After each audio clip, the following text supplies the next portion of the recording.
Yeah, all you wanted was a souvenir to remember it all. Yeah, you tore it apart down to every last piece. Yeah, a souvenir, another story to tell. And I gotta know how to find happiness in the wrong place. 'Cause it never ends, it's there in all ways. It's evident you never change for our sake. We're falling now. Your little black book ran out of pages. 'Cause if you're gonna take it all, then baby, don't waste it. You only want it if you know you're gonna break it. Just another souvenir for the take, yeah. Just take it. Baby, just take it.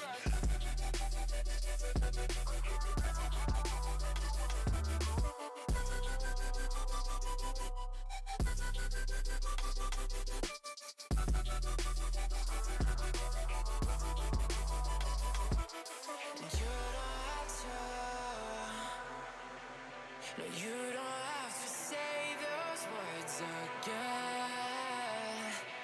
Oh no. And you don't have to.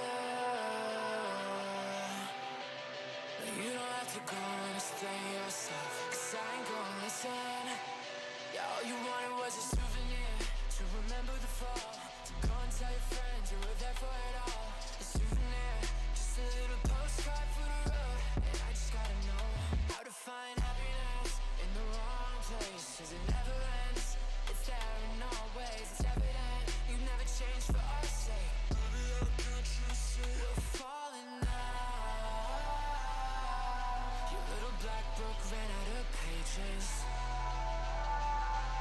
'Cause if you're gonna take it all, then baby, don't waste it. You only want it if you know you're gonna break it. Just another souvenir for the take, yeah. Just take it. Baby, just take it.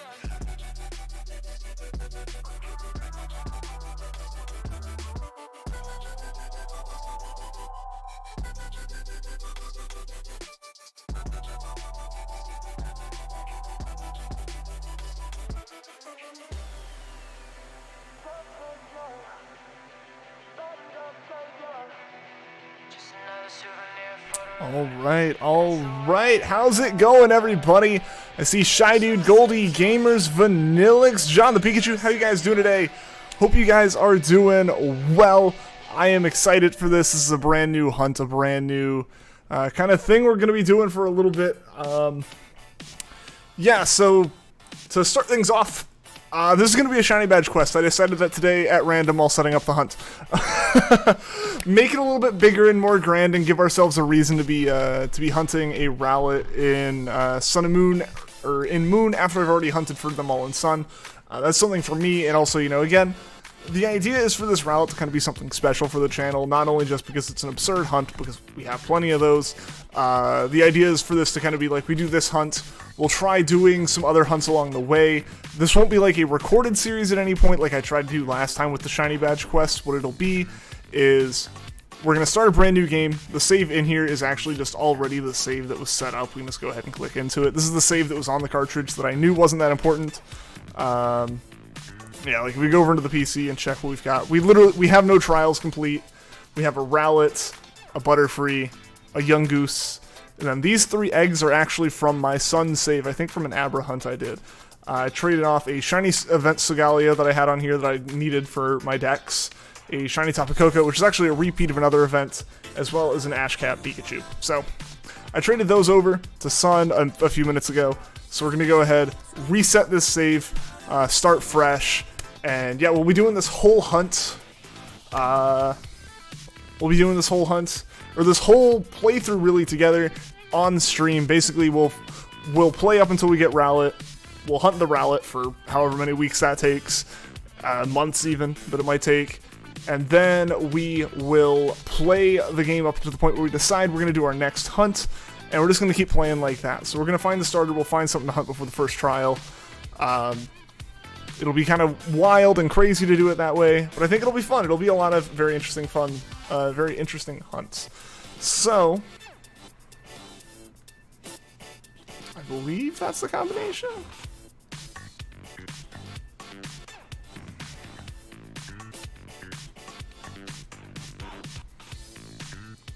There we go.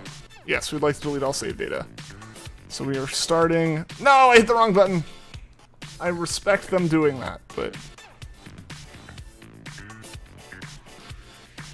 There we go. How does the badge quest work? Do you have to obtain a shiny before every trial? Yes, we'll do that. It'll be insane. It'll take a long time. It'll kind of be on and off thing. It's not going to be the only thing we do. Eventually we'll have SOS unlocked. I don't know if we'll really do SOS, especially at first. But yeah, it'll be fun. I think it'll be fun. We got a hunt and encounter set up. Awesome. So I am actually going to go ahead.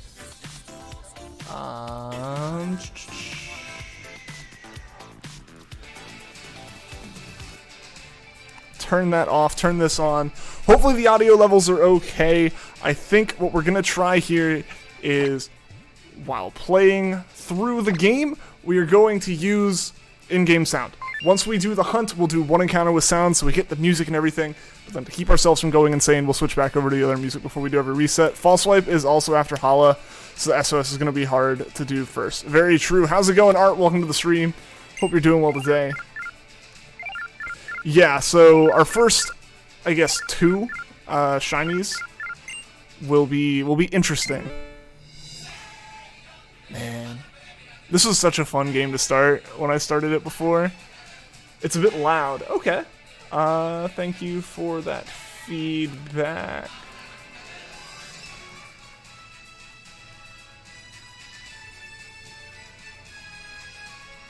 Okay, how's 90% sound? Does that sound okay? Hopefully that's okay.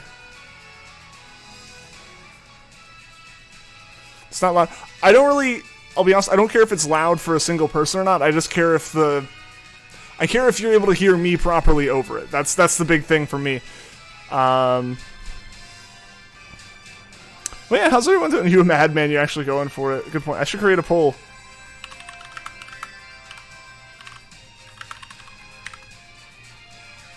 There we go. There's our new poll. Finally come that we're moving to Alola. Yes, we haven't spent literally a month's worth of actual playtime in these games.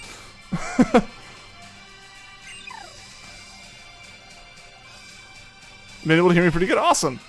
Awesome. I think for me, having the volume turned down a little bit is probably going to be good as well. Again, it's not the main part of the stream. The Monster Cat music is going to be the main audio, so I'm not the most concerned about it. Yeah, Ash, how's it going? We're starting off fresh on a new Moon save file. Indeed, we are.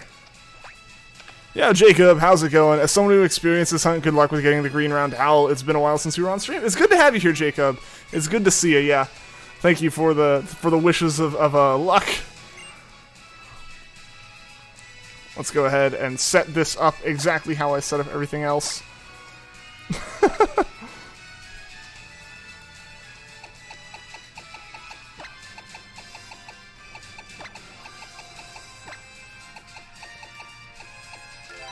Because I have no creativity.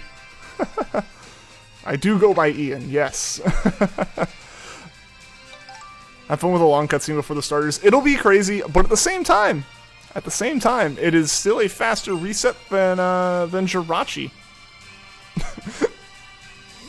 You know, as weird as that is. Alright, so we shouldn't have that much game to go. Am I on an emulator or an actual game cartridge? I am on an actual game cartridge. Despite having owned Moon since late 2016, like, only like a month after I bought Sun, so like December 2016, I got Moon. I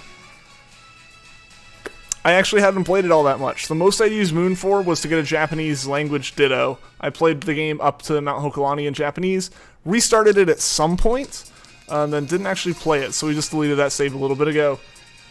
Yo, Mexican Shrek, how's it going, man? Welcome, welcome. How you doing today? Yeah, so brand new, fresh save, actual cartridge. Everything's going to be able to be traded up. There's no speeding up. If that's what you're getting at, I don't have fast forward as an option here.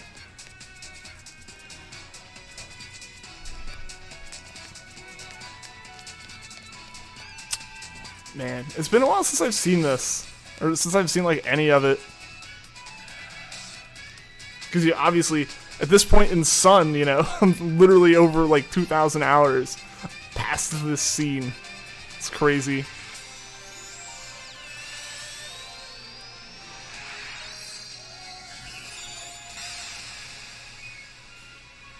This is such a good opening. Yo! What is going on, Cinder? Is this full odds I see? It is full odds.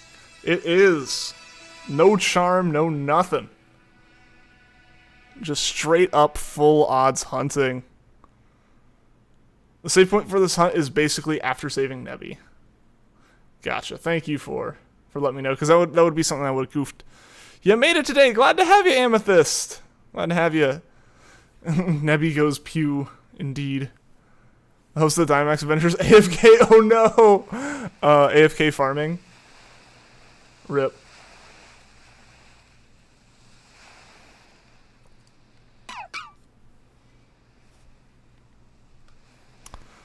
Yes, all the cutscenes. The cutscenes are so cool when you're playing through it the first time, but now I don't want them.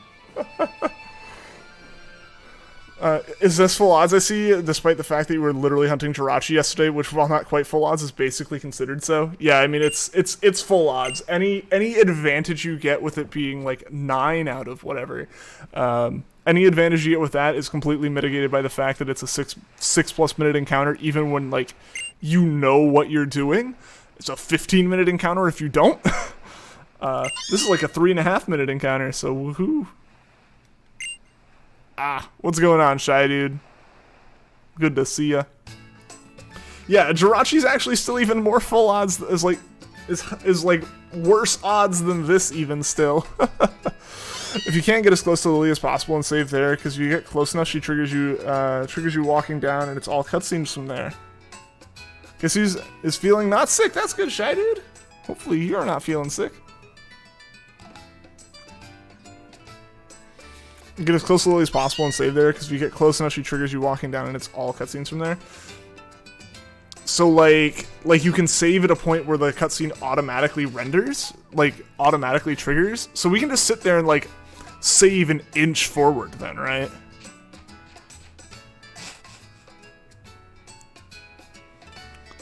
Do you see you figured out the odds for the KO method? I saw you mention that, dude. It's whack that there's, like, that little advantage to it.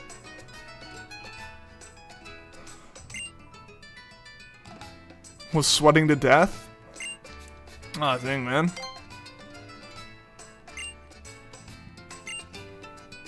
We're speed running through this. Everyone's already seen this part of the game. 500 better, so I don't know. I mean, it does something, right? But, like, 500 better out of, like, thousands, you know?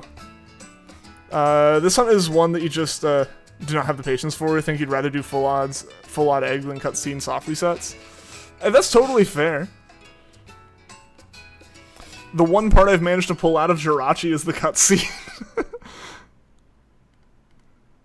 Yeah, one out of 3.6 to 4 opposed to 4.1. Yeah, so there is an advantage there. It's not great.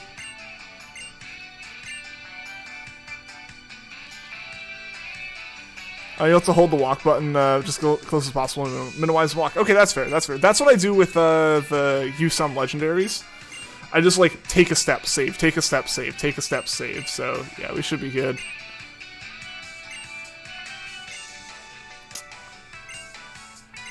Yeah. You'll see what it means soon. Just save a lot after saving Nebby.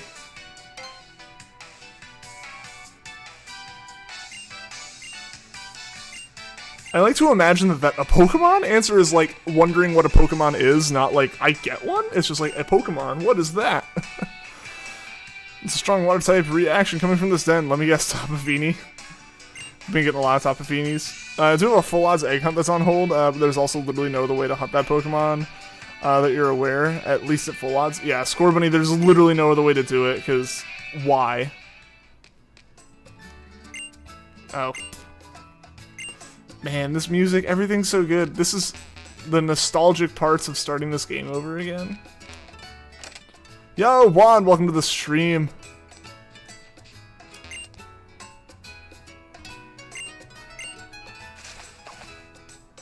Yo, gamer person, what is going on? Welcome to the stream. What game is this? It is Pokemon Moon. It's the one cartridge I have that doesn't have a completed save file on it, so we reset it completely, and we are doing a Shiny Badge quest. Starting by going for Rowlet. And I guess Shiny Badge quest in this sense is a shiny before every trial, so it's going to be kind of insane. I think it would be crazy to like actually just go for the decks. Like, don't complete the decks, just go for the decks as shinies. That would be kind of weird and quirky, in my opinion. Remember how happy Full Odds Hunters were about the starters having short resets? But then... Yeah, then it's like, oh, finally we don't have these massive cutscenes. Oh, you just made it impossible? Okay. Yeah. Are the Ultra versions starters shiny locked? No, they are not. Both versions you can hunt the starters in. They just have ridiculous cutscenes before finding them. So the reason I didn't do Ultra Sun, Ultra Moon is because I already have saves in that. Moon is just the copy of the game that I happen to have unused, because I own all 4 of the Sun and Moon games. Sun is my main game. Ultra Sun, I had just kind of done some stuff, or like Ultra Sun, Ultra Moon I'm using for wormhole hunts, so those have to be completed. Moon, I got to have all of them, you know. U-Sums is shorter than OG, yeah. But I wasn't going to buy another copy of U-Sum.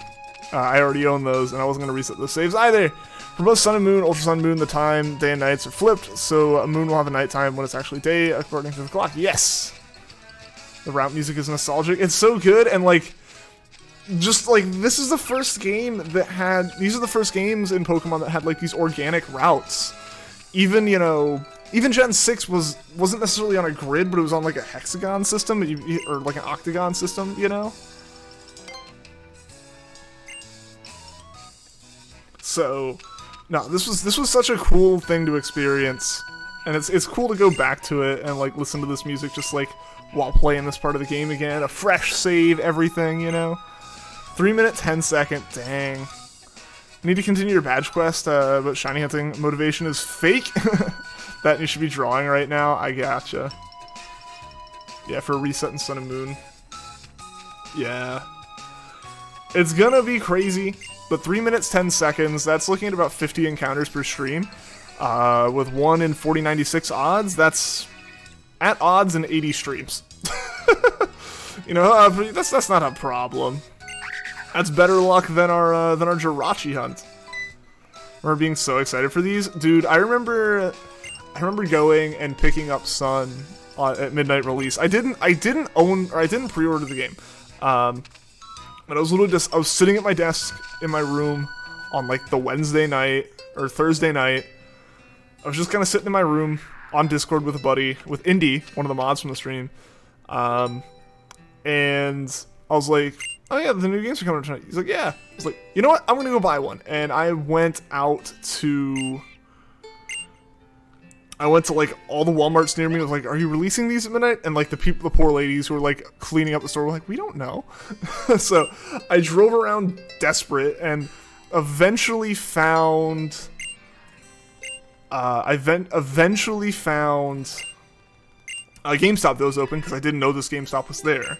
I was just going to another Walmart and there happened to be a GameStop. So I pulled into the GameStop and they're like, oh yeah, we got copies. What do you want? I was like, Sun. And I bought my copy of Sun. Just an impulsive buy of the game that I have now put the most hours into. That was so much fun starting it that night, playing it, getting Rowlet, all that good stuff. I basically played until I got my starter that first night. Man, that was a good time. Yo, Alan, how's it going, man? Turned to the frowned upside down. How's it going, Alan? Casually bought Moon at Target, second day was out. Nice.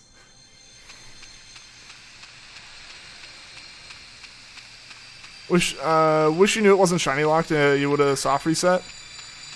Why do they soft or shiny lock every Pokemon? I don't know. It's really dumb. I don't like that they. Again, I can almost understand them locking the legends. Again, I have tinfoil hat cynic reasons why they did it.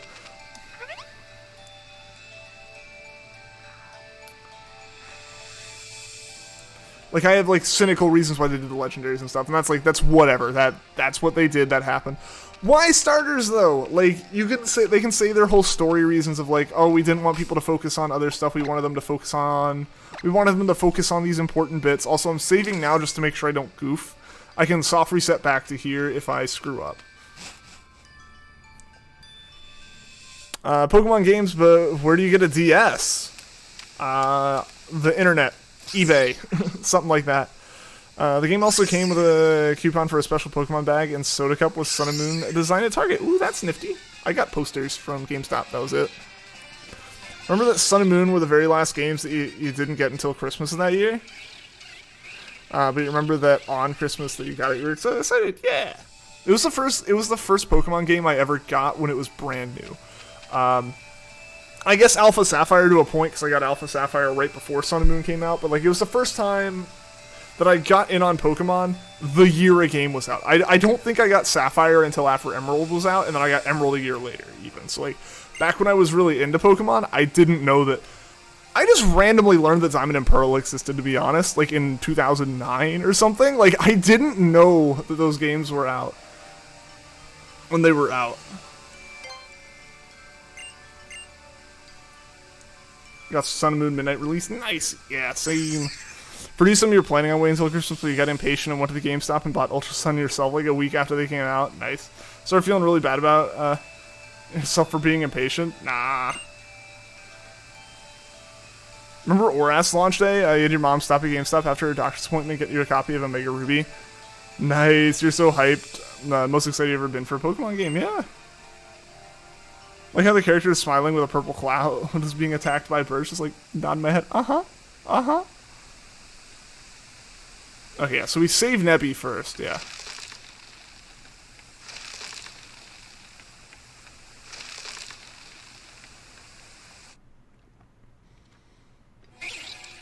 Sun and Moon started the trend for you where you pre-ordered both games. Gotcha. Yeah, I still haven't pre-ordered, despite like I did pre-order Usum. I did pre-order Usum so that I had those games. Like I was like, I know I'm getting them. I'm gonna pre-order them. And then I messed up picking them up and showed up after they closed for the night. So that's why I didn't do a stream. Like I was planning on doing like a big stream release night, and then they're like, oh, we released them like an hour early or something. The GameStop did, so they could close up. Like, okay, well you didn't tell me this. I showed up at midnight and they were like locking the doors. I was like, oh. So yeah, that's why I didn't get those at midnight. On release day, your grandma bought you a Omega Ruby out of nowhere. Oh, nice.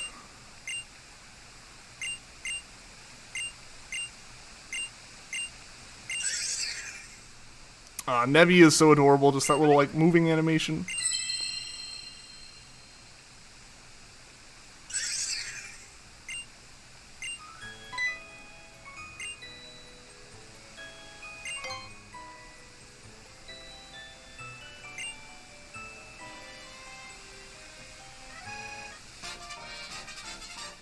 Alright, we're almost there. We're almost to the point where we can save and start doing these soft resets.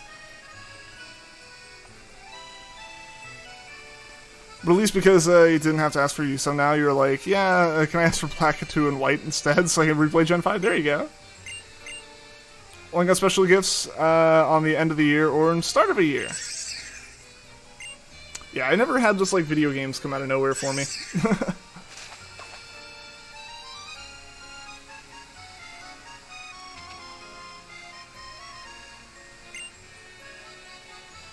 Gen 4 is your favorite, but you're not excited for the remakes, not until you see more about them. I think that's fair. I would much rather play Platinum, which you already own, if there isn't anything new. Yeah, alright, so I'm going to go ahead and save again, just to make sure I don't accidentally walk like a step further than I should. And then we'll start making bigger moves. I gotta go down this way, duh. Aha! And that is why I saved. So on we go to our first reset, or to our first encounter. Basically, start spamming the save button an inch close to the Lily now. Yeah. So I messed that up, but I did save, so we're good. Now it's just a matter of spamming A. Alright, so we'll do the music for this encounter. Then I will turn game sounds back off, and I'll just go back to our music, because I don't think we're going to want to sit here and listen to this music. As great as it is, I don't think we want to listen to this music the whole time. I'm pretty sure all of us would go insane. More insane than I'm going to go, at least, already. The Pokemon community, but you don't like the Gen 4 remakes, Game Freak, then why did you ask for them? Well, I think the thing there is like people would have wanted the games to have been made in like the Gen 7 or Gen 8 engine and not like a brand new engine that like mimics it perfectly. But I think it is Game Freak to a point being like, you're gonna yell at us no matter what. Let's give you something that is exactly what you said you wanted again. You'll be able to check if it's shiny when you're given the option to nickname Rowlet. Yeah. Lily story is great till the end, till near the end and onwards. Not a fan of it there, Juan.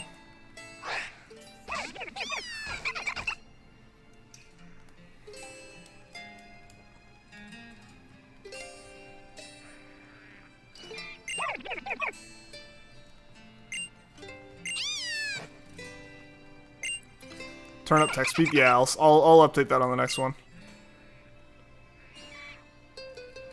Brand new save, so yeah. Oh, that's so nice. That is so nice that all I have to do is spam A. No like actual menuing. Yeah, so I'll get text speed updated. I'll get us saved closer to Lily. All those good things. Rowlet is the easiest to hunt, so you need to spam A and don't need to select the other two. Exactly. Yes, that's what I just found out, and that is beautiful. Yo, Munch, how's it going? Welcome to the stream. You're on Encounter 8 Gamers? Nice. I so wish that this scene right here showed the shiny if it was shiny. Because that would be so great. But we got a Rowlet, boys and girls. In Sun and Moon, she just leaves Alola, and Ultra Sun, she has her story, and changed with her mom, but it's still a nice story. Yeah.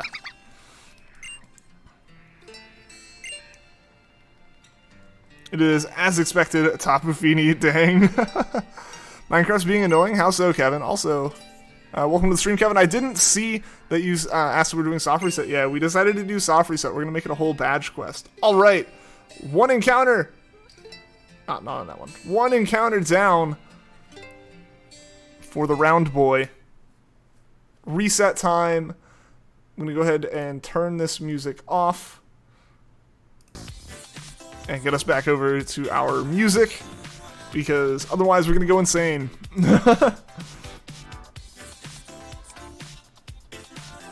Alright, so now we are going to work on saving. I will also go into options here. And move text speed to fast. Confirm that. Save. So we're going to start inching forward and saving. Not that it matters the most. This really isn't that big of a time save for us, to be completely real. Okay, yeah. So we're close enough at this point. Now it's time for you to get as close to Lily as possible. Yeah, we'll probably try inching forward again next time, Jacob. But yeah, one Rowlet. Yeah, turn up text speed, move close to Lily. You were 15 when Sun and Moon came out. Yeah, it's been a while. Soft reset time. You're so excited when they announced the Gen 4 remakes, but you're not anymore because we haven't seen anything, and I think they're showing anything because it's just gonna be the same games. I am very concerned by the fact that we haven't seen anything else. That is my biggest thing with those. Because again, I'm not assuming anything about these games that isn't like explicitly told to us. I don't want to overhype myself. I don't want to build a hype train for other people and like feel responsible for that. None of that is happening. So yeah. I definitely feel that, and it is concerning that they have pre-orders up, but they haven't shown us any more information about the games. Our house is made of dark oak planks at the moment, but the trees are super far away, and you have to get more wood. Rip. Any increase adds up. When it's full odds, any increase adds up. Yeah. Over time, for sure, so that's why we are going to be optimizing it. We will be optimizing it, but if the first couple of encounters are inefficient, that's not the biggest of deals. Like those first 50 Jirachi encounters being a little bit slower isn't the biggest of problems. Look at that speedy text. I am doing the meth. I'm holding down B and mashing A.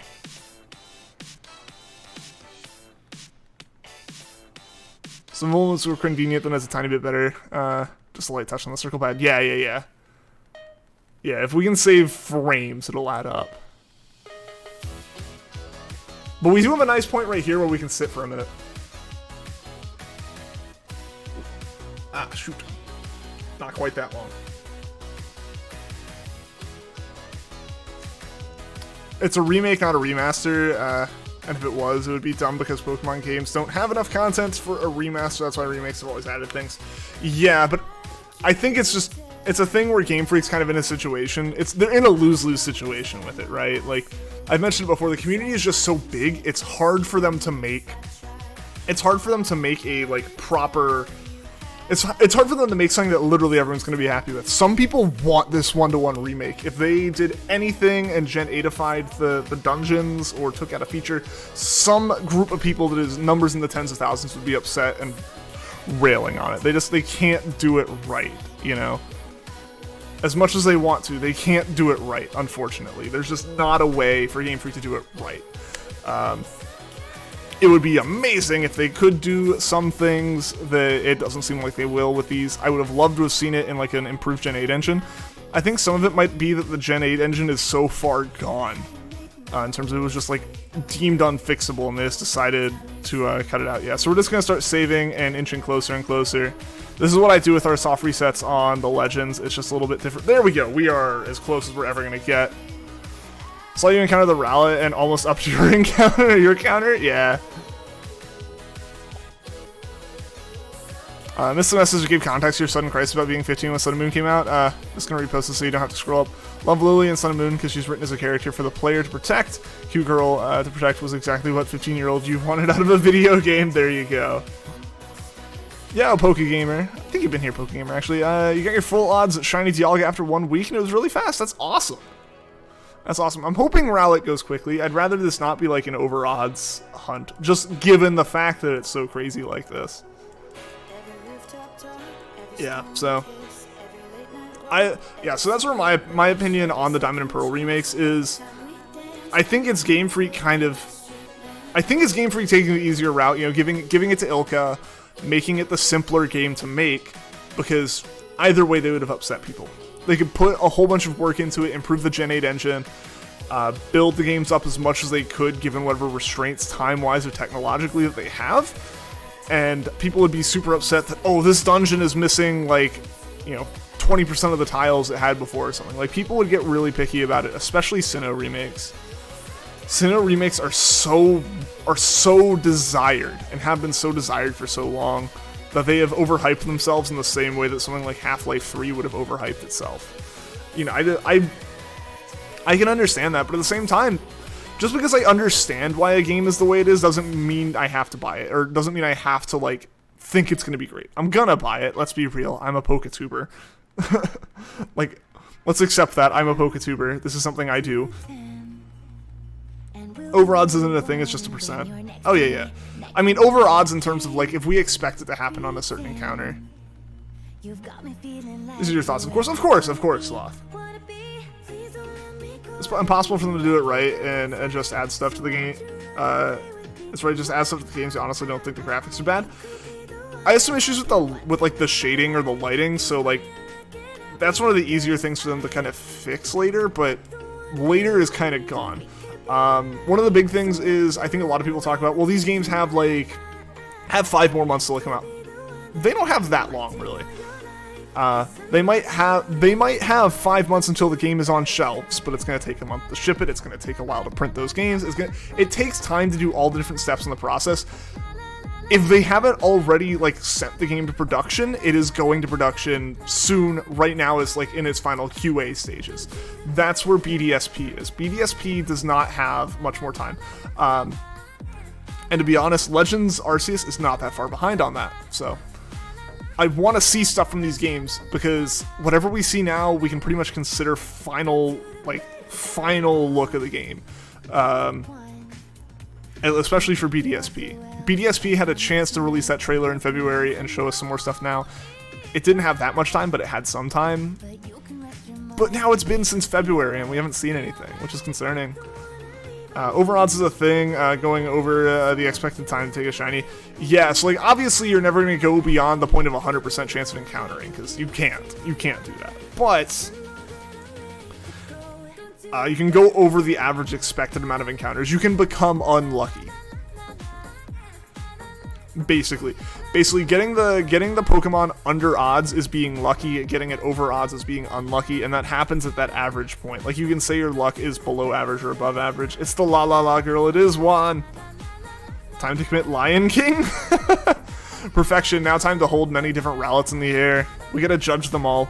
Again, if this cutscene showed the shinies, this would be an even better hunt than Heart Gold Soul Silver. So I play Pokemon Go. I used to play it a lot, but with working from home and everything and not going into an office, Pokemon Go hasn't really been a thing I've played much anymore.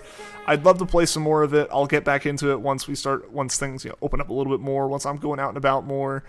But yeah, I haven't played it as much as I used to play it in college when there was like stops everywhere, or when my old office had, a gym outside. So I just haven't played it a lot recently, is really the thing. Usually get your shinies at half odds. That's pretty nice. Or better, yeah, there you go. Yeah, I tend to be decent in my luck. I'll have decent luck and then have one or two hunts every once in a while that are just brutal. That tends to be how it goes for me. Should you hunt Torchic or something random in Ultramoon? Do some more Torchic encounters. I'm in the mood, which is kind of funny for me to say starting a new hunt today. I'm in the mood personally for doing like new hunts. That's my like vibe right now. Is like, or not doing new hunts, finishing up old hunts. I'm in the mood for finishing up old hunts right now. So we're gonna bring back like a Whismur hunt that we haven't finished. We're gonna bring back some other stuff as we finish up other hunts we're working on the channel. Yeah, so that's my current like vibe with it, is like finish up old hunts. So I say finish it up. Look at Rowlet. Roulette 4, it was Roulette 4. Take your PS Vita at work and play Digimon at break time or on slow days. Nice. Working from home, I've had a little bit of leeway with like kind of having some downtime every once in a while. Like if there's time between meetings that like I can't ramp up on anything, I can do some stuff. But generally, that's been like cleaning. That's Let's Go Hunt. You tried was a pain in the butt for you personally. Yeah, you said you tried Lavender Tower. What made it bad for you? Just so I'm aware.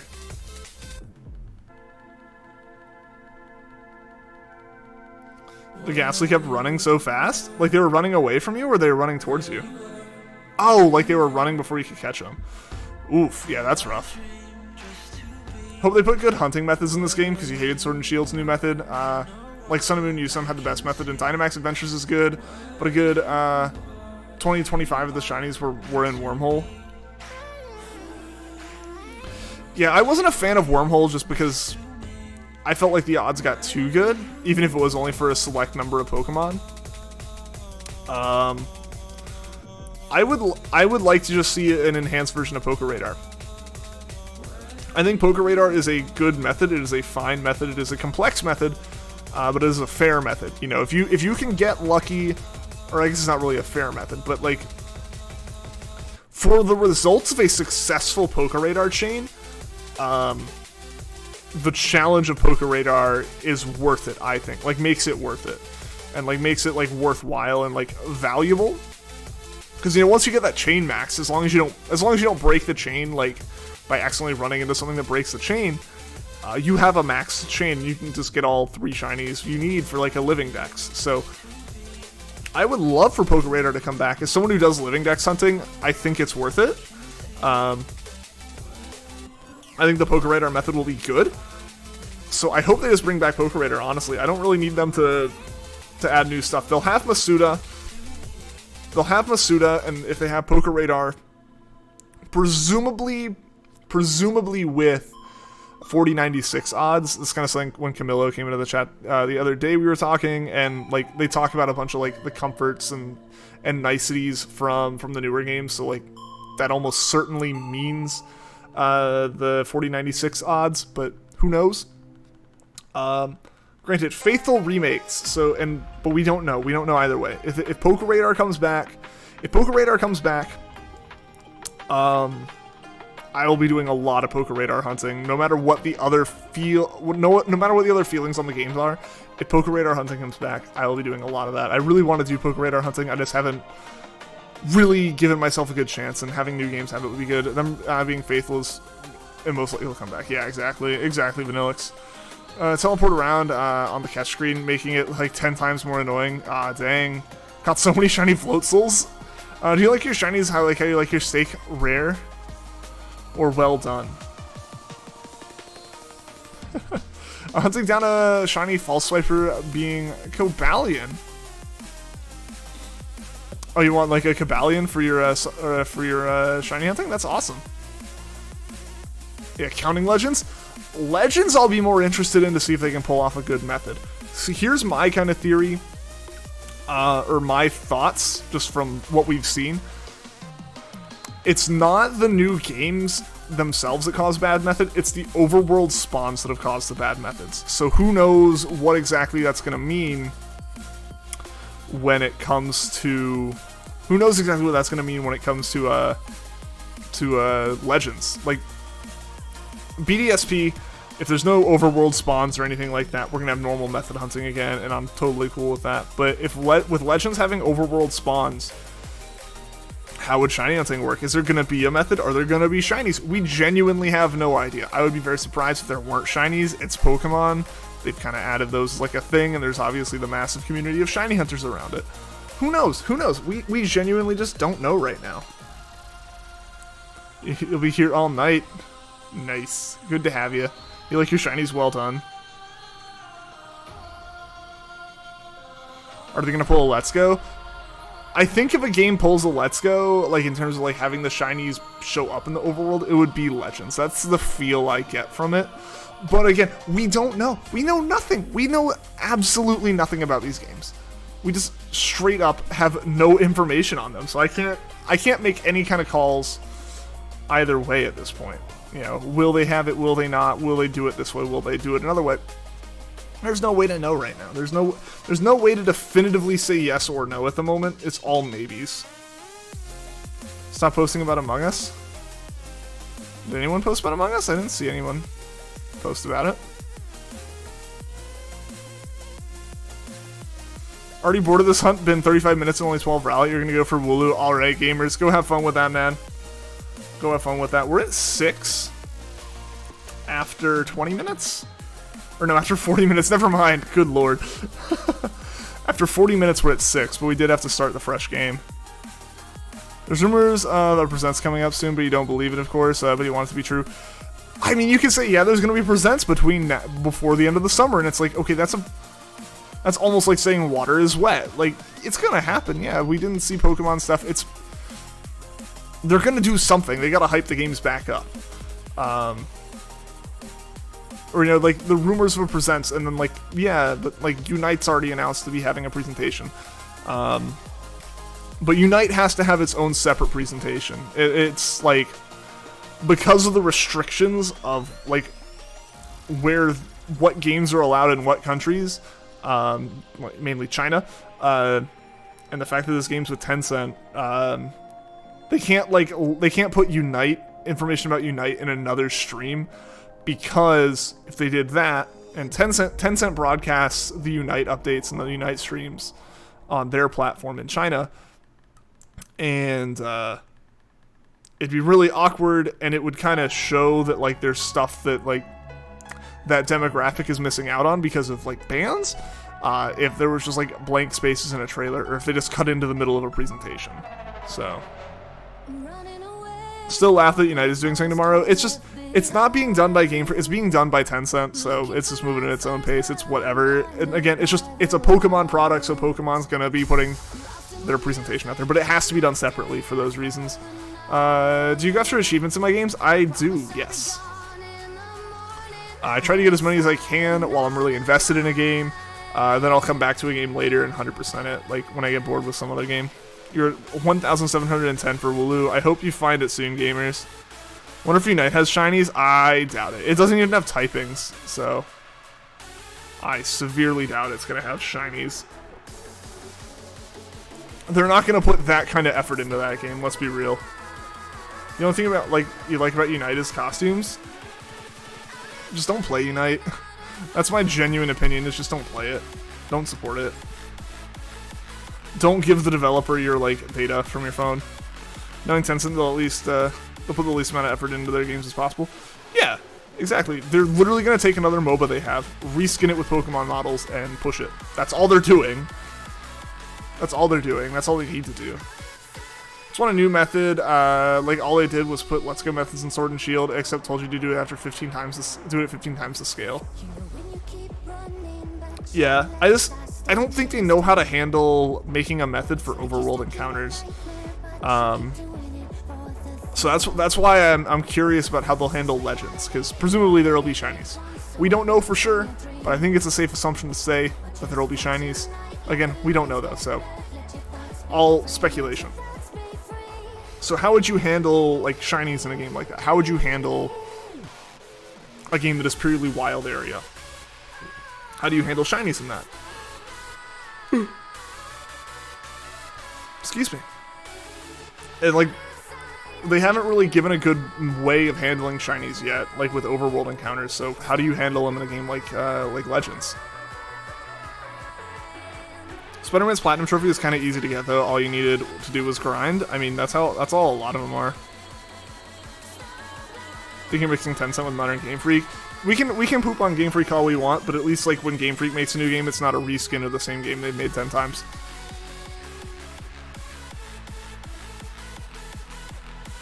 Is rushed. Tencent just doesn't care. They don't have to care.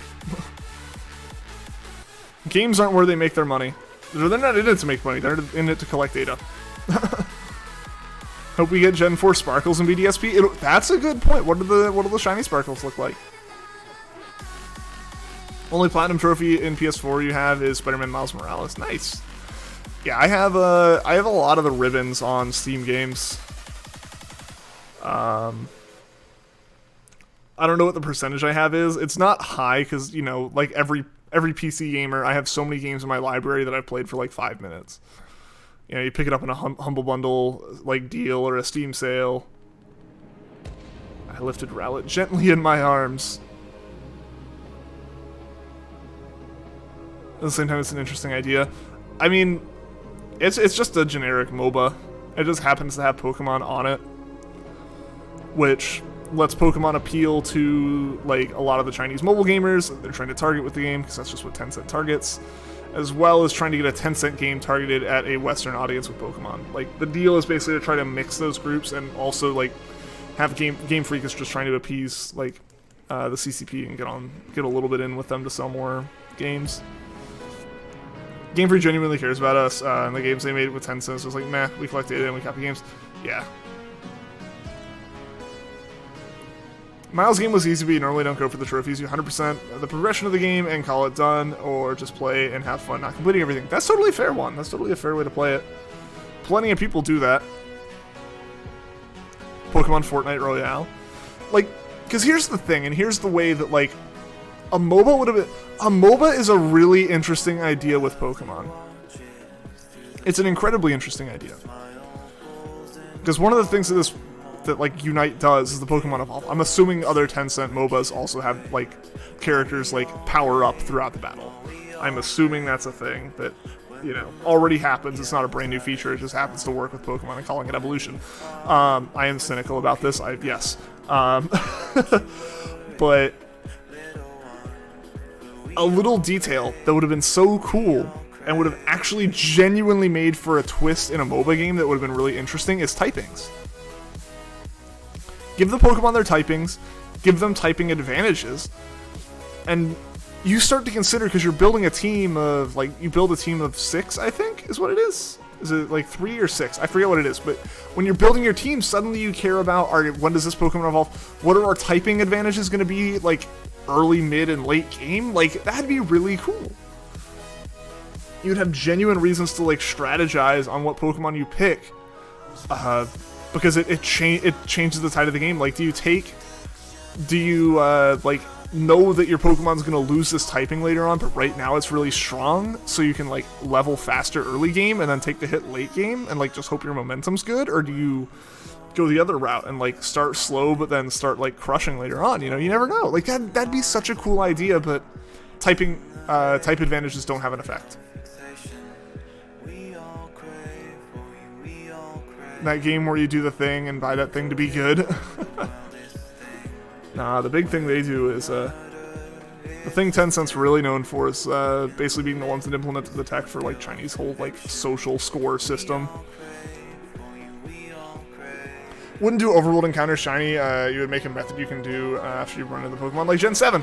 I really like that. I'm also totally fine with things like Poke Radar, where you start a chain and you continue to build the chain, but like the encounters of the random encounters, it's just in the grass, you know, like it might just be me being like, oh, don't change what it's been, like, you know, I'll admit, you know, I'm stubborn to accept some of the changes sometimes. That's totally a thing.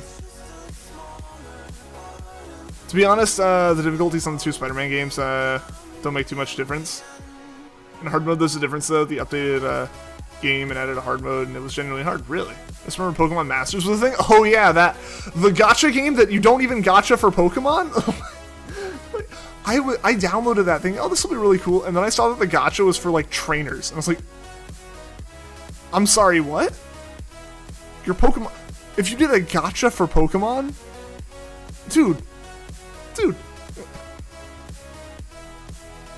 Do you know how much they would make if they did a gacha for Pokemon? People would wail so hard, especially if you added in shinies as like a 1% chance of happening on top of everything else. Like, seriously, I don't get how they missed that. Masters is a good mobile game. I played it for like a day, just because, screw it, I'll try it. And then I never returned to it. Pokemon Masters EX. Forgot Pokemon Masters even a thing. Yeah. I think I deleted it after it like asked me to try to log in for like the 4th time, and I was like, no, I don't want to do that. Pick a number from 0 to 8. You can't use 5 or 3 because you don't have those Beyblade discs. 4.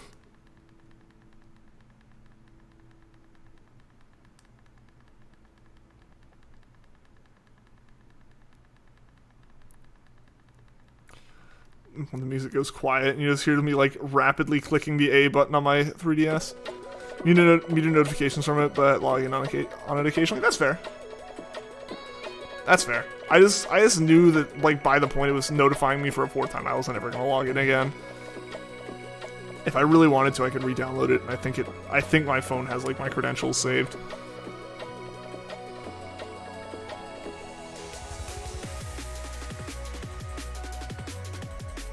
He lifted the Rowlet gently.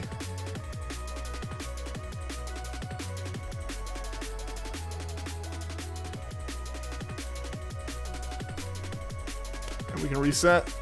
It's a fun game. It's addicting. Hey, yeah. If you enjoy, I won't judge anyone for enjoying a game that they like. That's not me. That's not what I'm here to do. I just know, in my opinion, I don't know. It didn't grab me. It didn't hold me. What word do you like the most? Cross Meteor, Asteroid, or Vortex? Like, Cross Meteor, Asteroid is one word? Or like, Cross is one word, Meteor is one word, Asteroid is another, or Vortex? I'll go with Vortex.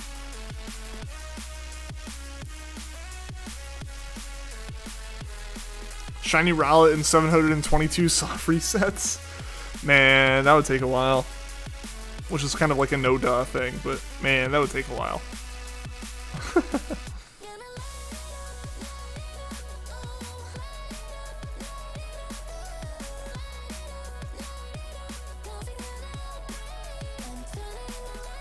There are all several words. I'll go with Vortex then.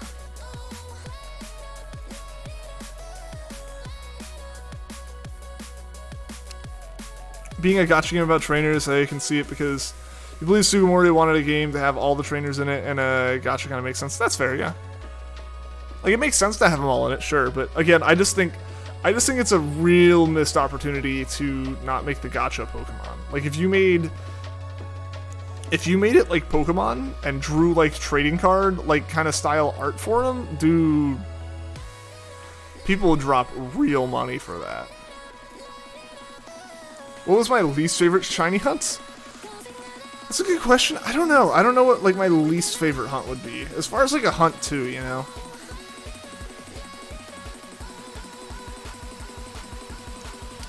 I don't know. Masuda hunts are not my favorite. Those are my last resort. So probably my Cranidos that took forever Masuda hunting.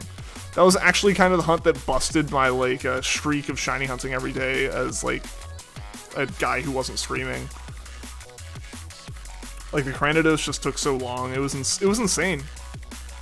So yeah, that was the first one that took me more than like a week to find a shiny for, and it took me months because I just stopped.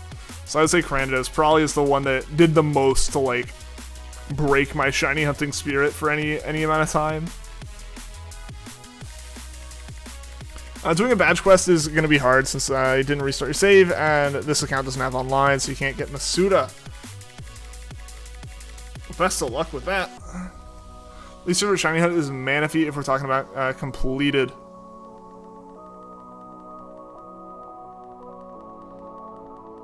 Yeah, I need to actually like pick my Manaphy hunt back up. I need a little bit more as far as like streaming equipment for that.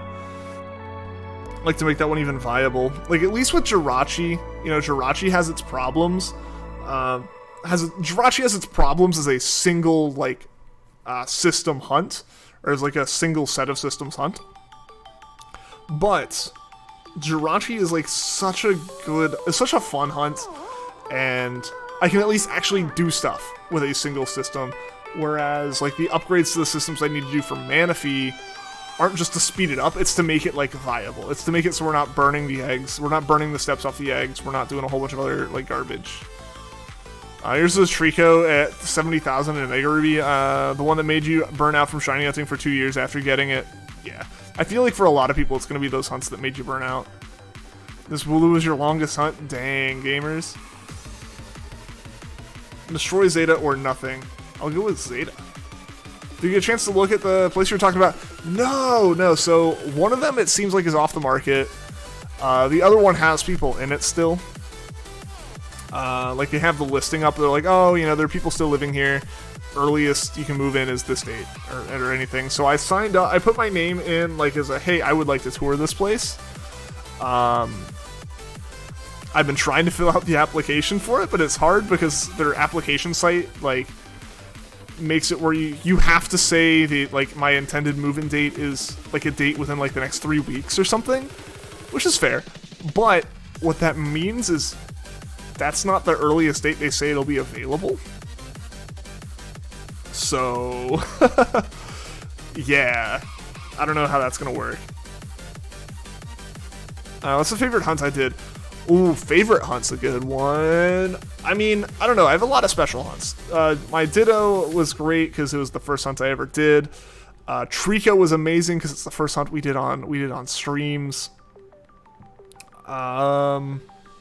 It's probably one of those two, I would say.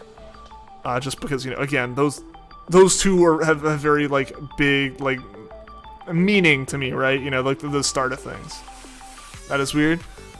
I mean, it's just, there's sites set up for, like, certain things, and, like, I imagine most of the time when things go on the market, they show them, like, hey, it's on the market now, there's no one here, would you like to rent it tomorrow? But for some reason with this one, they're like, hey, we're looking for you to possibly rent in a little bit. I don't know. So my name's in there for that. I'm working on filling out applications and everything for the apartment. The biggest thing that I need is, like, they're like, oh, show, like, pay stubs and stuff. For one, the way that they ask for that information is really vague, so it's kind of hard to like fill it out, right? Because it's just like upload files for these things, and it doesn't give you a specific list or what all's needed for them. So, and also just because I just switched jobs, I like don't have a month's worth of pay from this job, and they want like a month of pay stubs or something. Fell asleep and missed the stream yesterday. Everyone's thoughts on the direct. For me, again, I wasn't going in with any kind of expectations, so I wasn't disappointed. I was very excited about Mario Golf. That was my big takeaway, was remembering Mario Golf had been announced and it's coming out soon. That's the game I'm excited about from the Direct. It was cool seeing WarioWare. That was a really neat thing that I didn't expect. What else? Metroid Dread. That was interesting to see. That was unexpected. Other stuff was kind of more expected. Shin Megami Tensei 5. It's like, okay, yeah, that makes sense. Yeah, like Shin Megami Tensei 5 or like the Monster Hunter stuff. Like those things like made sense. It's like I didn't know about them, but like it's not surprising. They're just not games I really play.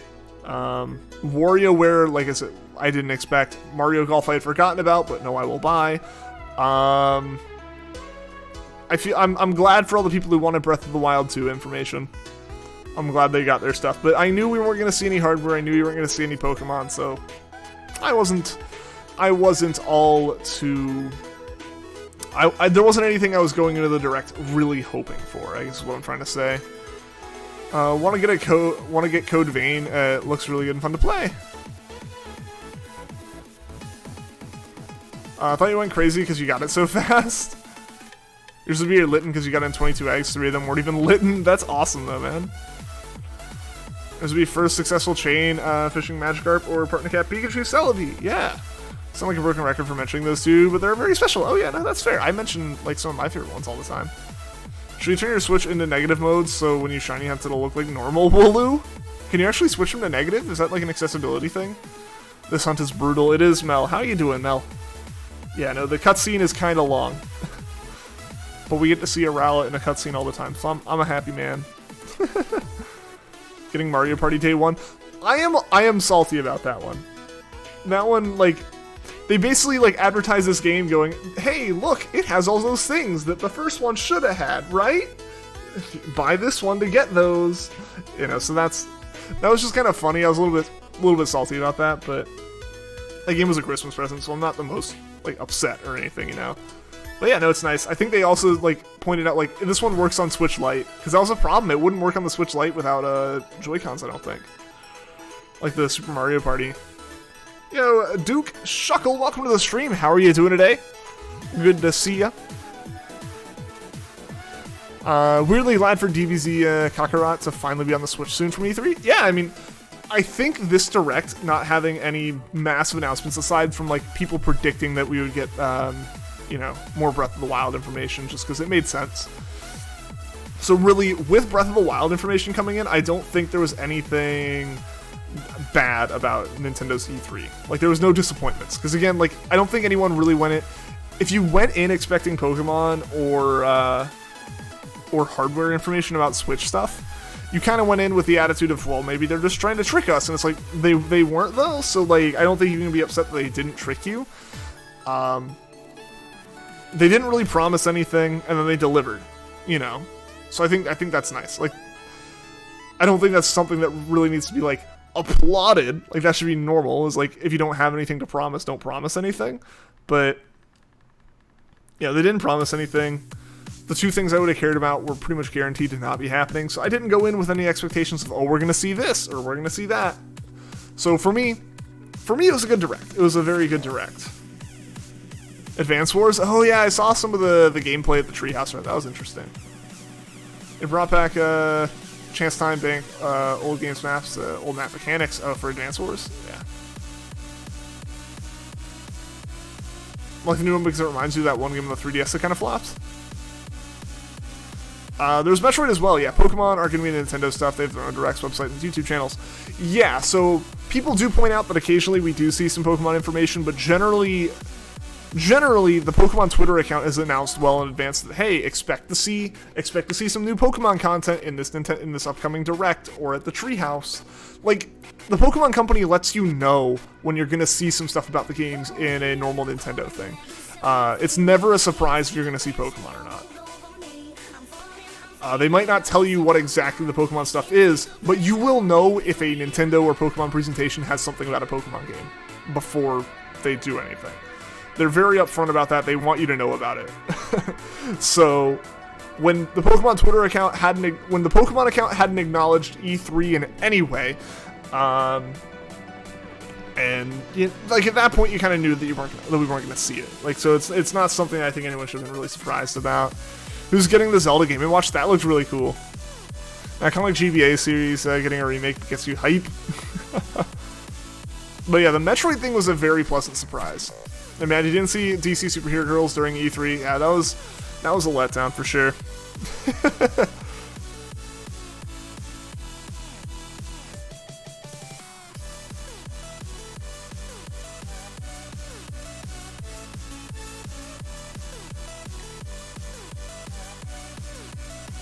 I'm trying to like let off of the buttons when I don't need to be pressing them because I don't want to wear the buttons out during this hunt.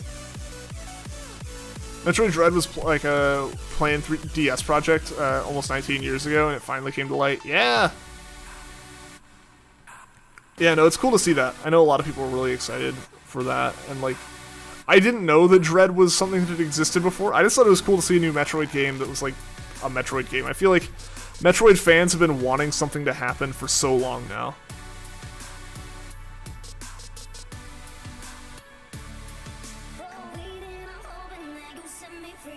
So it's like, despite like I think they mentioned like we're announcing that Prime 4 has been delayed again. However, have this as consolation, and it's like something that I think people have actually kind of wanted even more than Prime, from the sounds of it.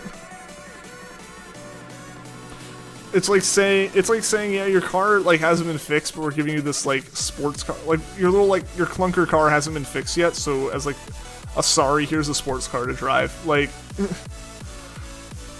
With the new Mario Party, we're kind of getting what we want, classic Mario Party. Yeah, again, it looks like they literally just took Super Mario Party, fixed it, and they're releasing it again. That's the only gripe I have with that.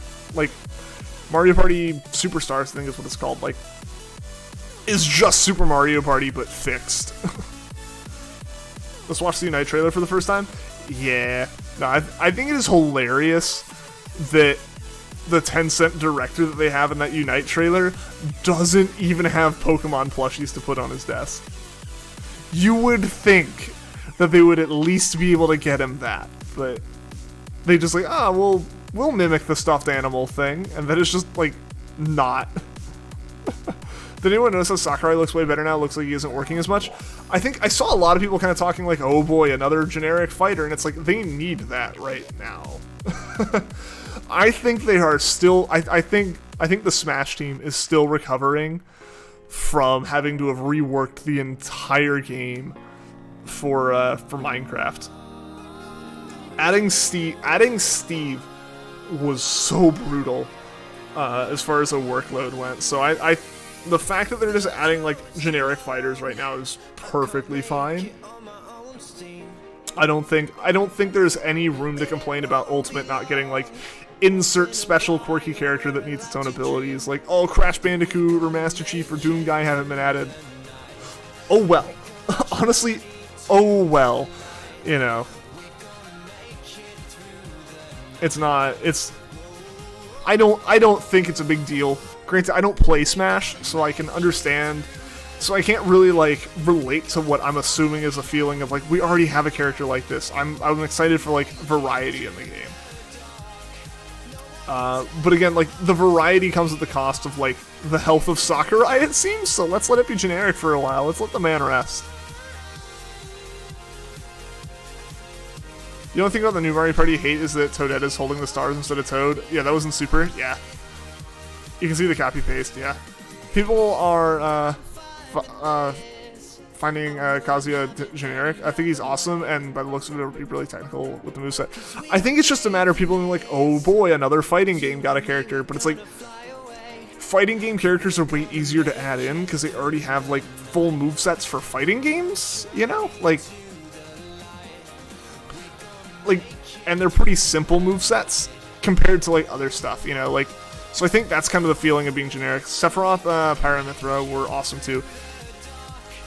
I think those people are like, oh boy, sword fighters. Like, they've fallen into category. We haven't seen, like, I think what's happening is people want to see variety on the level of, like, Piranha Plant or Minecraft Steve every single time, and it's like, you just can't have that. But again, I'm kind of speaking out of turn here. I don't play Smash. I don't particularly care for Smash. It's just not my game. That's not my genre of games, so I don't really have a place to, like, talk and be like, well, you should, you know, play like this, right? Yeah. It's not my place to speak. So, at the end of the day, I should probably shut up about it, but to me, it feels like you're gonna have to take the, like, generic characters. It's like, oh, but we already have so-and-so.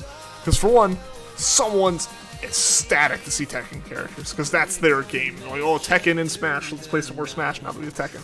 You know, like, that. Or, like, you know, people are upset, you know, Sephiroth or Pyra/Mythra. Like, I think Sephiroth was pretty well received. I don't know. I don't watch if there's a pure like Smash reveal or a Smash Direct. I don't watch it. I just don't care. It's not my thing.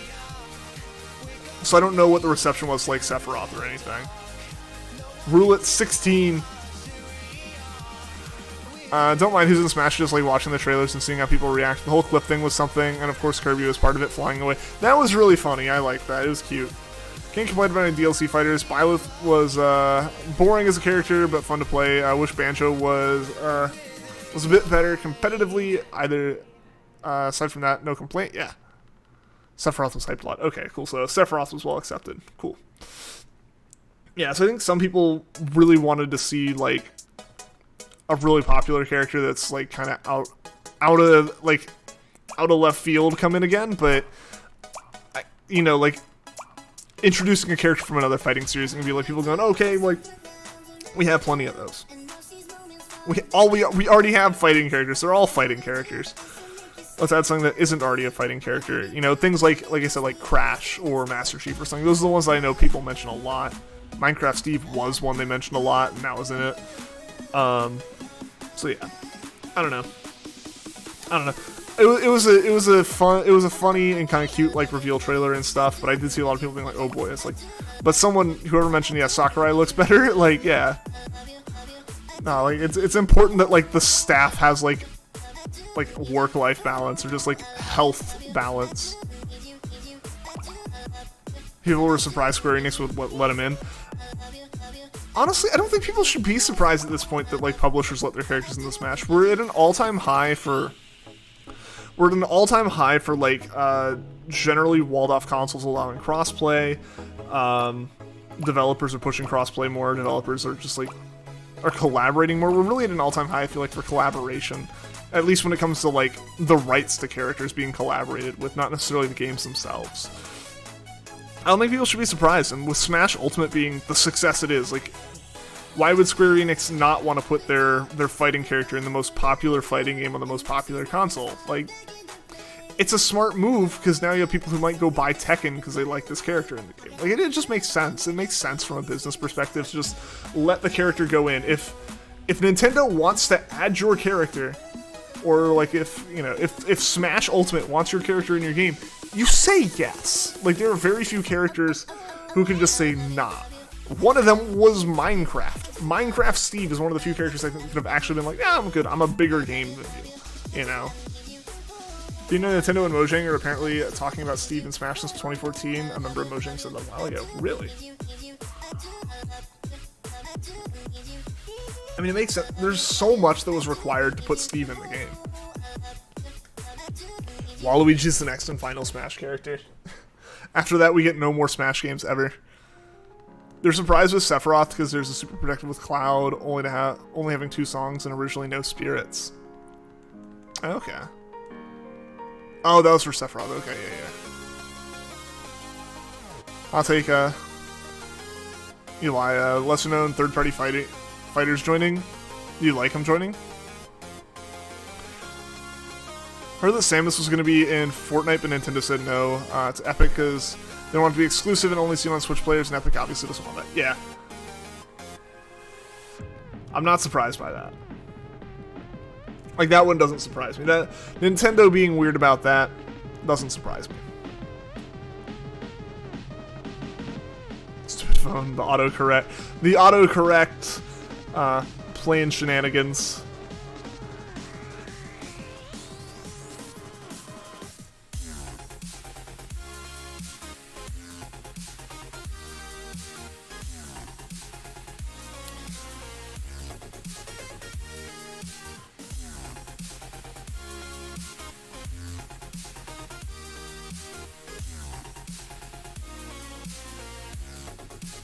Nintendo is so predictive of their IPs, yeah. They let Ubisoft make a crossover with Mario, their most iconic character. Yeah. Occasionally they let it out, but they're a lot more strict on what they do with them and what they allow people to do with them. Not saying that is good or bad, I am just saying that is the thing they do.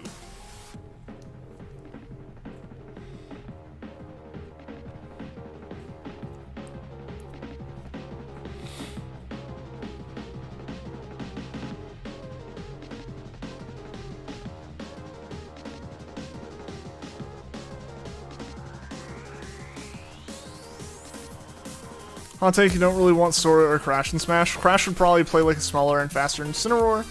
And you just never like Kingdom Hearts. Fair. That is all fair.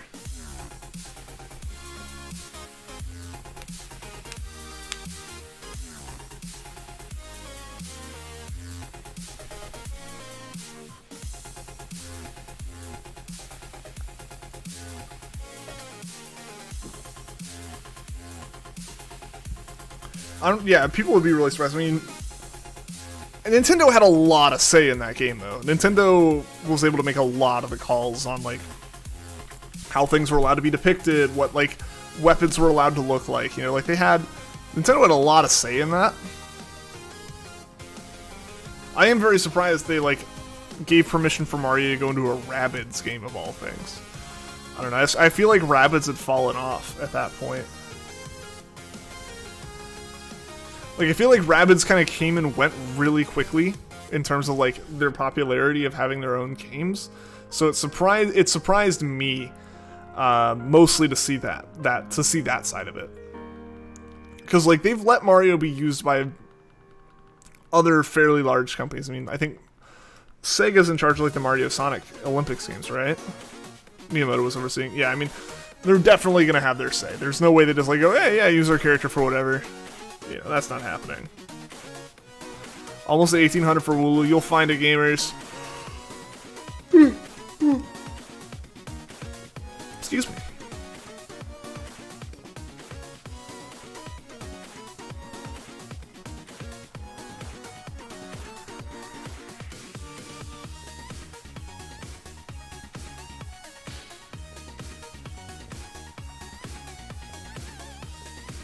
All right.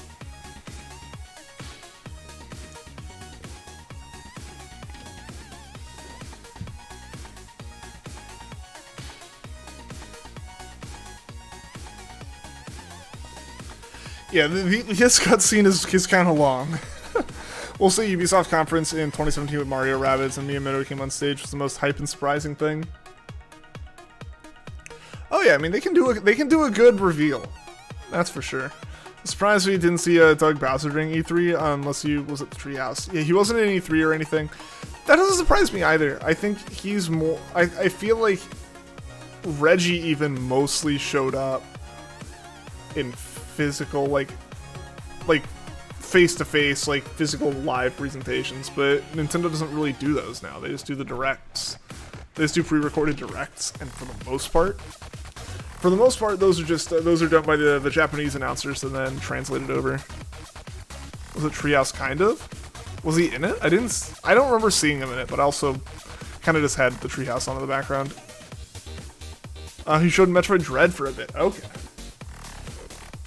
Yeah, I don't know. As much as he is Doug Bowser and his name is literally Bowser, I don't think he's had the time or the opportunity to shine outwardly to the fan base like Reggie had. Never really watched Treehouse, that's fair. Yeah, I think I turned it off during the Metroid Dread section, like the first one, because that's what they first showed. And then came back later like, you know what, I do want to watch this. So I hopped back in, so I probably missed it. Yo, Ramen Noodles, welcome to the stream. Shamrock Shake, what about the Shamrock Shake? Hasn't gotten to be Reggie yet. Yeah, no. He just hasn't had a chance. There hasn't been a big reveal since he came in. It's always hiding. Here's grass type shiny. Like you don't need it. You don't need the grass types. Oh, luck. Oh, the grass type shiny luck. Gotcha, PokeGamer. I appreciate it. Can use all the luck I can get right now. Shiny Rowlet is a Shamrock Shake. Gotcha. It's got that green coloring.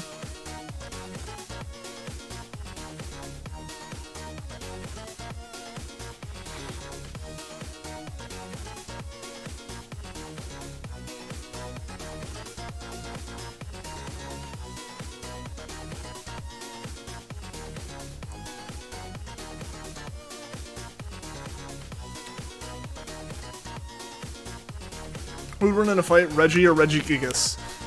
Reggie, no doubt about it.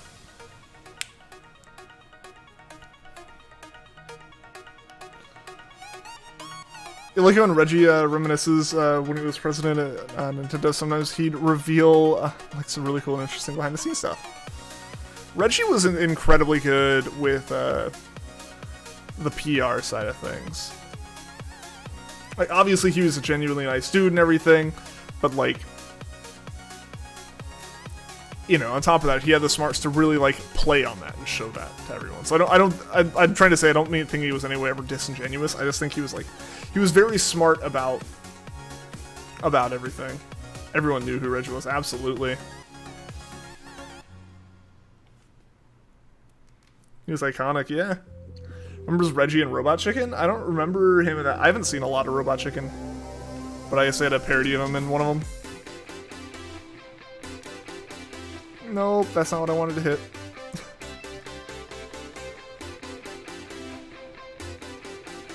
Come on, game, come back to the start screen. There we go. Be a non-Nintendo fan, I knew who he was. Oh, absolutely, yeah.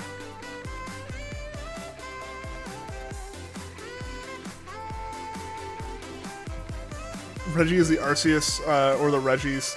He doesn't need an element. He has them all. That's how far his reach was. Yeah, again, he was really good at the side of his job that was related to just being known and being liked. Which is really good.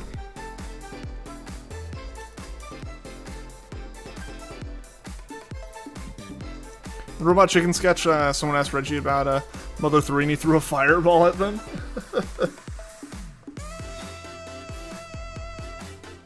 Robot Chicken was always an interesting show. It wasn't something I watched often, but when I did watch it, it was pretty funny.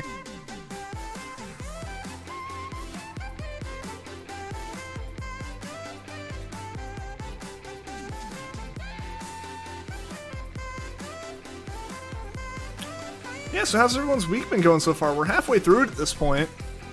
At the end of a Wednesday. It's been weird. It's been oddly hard to keep track of days of the week despite being at work. I don't know. I cried when Reggie had his speech on Satoru Iwata. Dude, that was so sad hearing. I wasn't really even that big into Nintendo stuff when, like, Iwata passed. Like, I was back into Pokemon a little bit, but that was about it. But that was really, like, devastating to see still. I was very surprised marketing has improved since Doug became president, who was previously head of marketing. I don't know. I mean, that's the kind of thing where, like, if he was the head of it, the people who are below him are just still the people who are there. If he's not part of marketing anymore is the thing. He's just the president now. Just because you're higher up doesn't mean, like, it doesn't... Being promoted to above the department you were ahead of doesn't mean that you're now in a position to give even more to, like, to be, like, a bias towards that department you were part of. You have to, like, be equally, you know, set up and everything. Want to get his book at some point? Whenever it's out? Oh, is there, like, a book that he wrote, or, like, a book about him?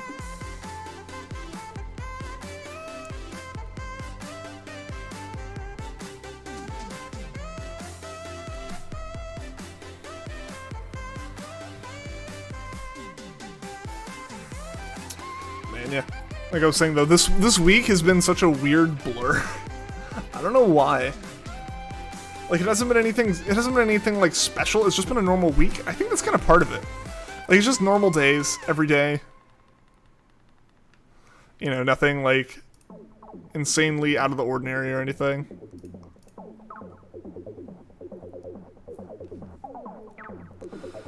So I think like there hasn't been anything to make any singular day stand out.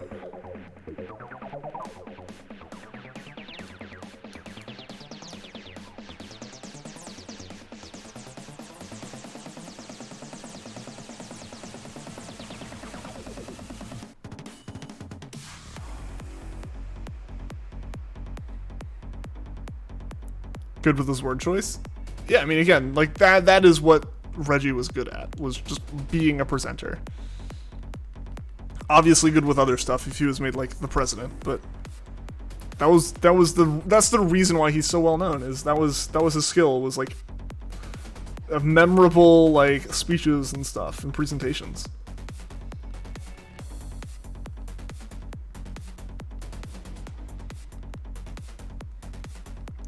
Imagine the final Smash fighter is Reggie.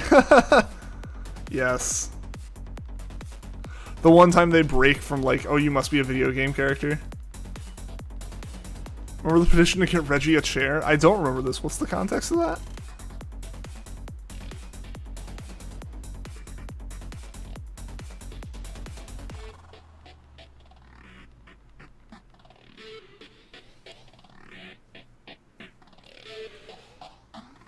Is a new professor at some college like Cornell or something? I wouldn't be surprised. That's kind of the place. That's like the kind of like job I would expect him to take up after like Nintendo. Like, I can imagine like at that point him stepping down. He's like, I don't want to do like anything like high up level in a company anymore. Like that's probably just kind of one of those things where like I'm done doing this. Not like I'm done at this company, but more of like a like leaving Nintendo at a point where you were so loved and like you're not being like kind of told to leave.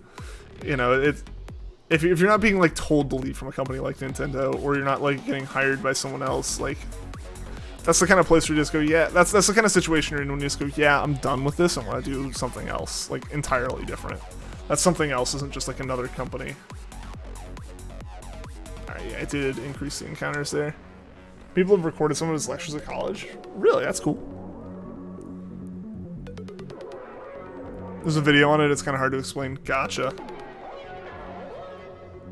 There's only one instance of a childhood hero of yours becoming a streamer. Mike Shinoda from Linkin Park streams on YouTube a lot now? Really? Did not know that.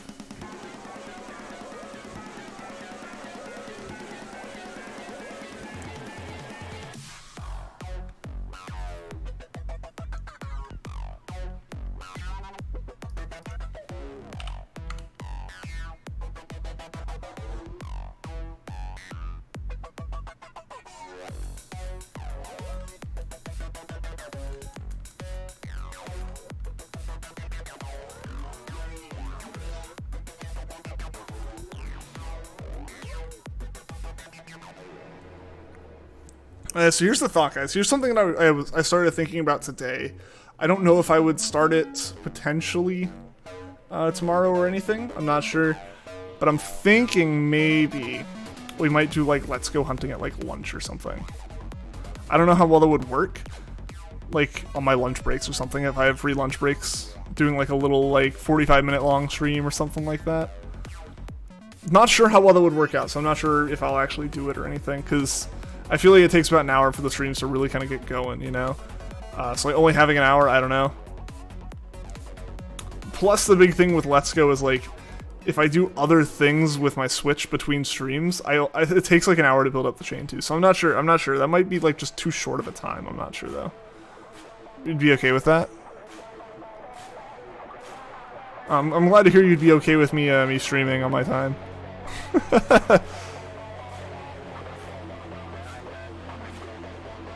Reggie leaving GameStop behind is also not surprising to you. It's gonna go out of business sooner or later. Nah, GameStop to the moon, man.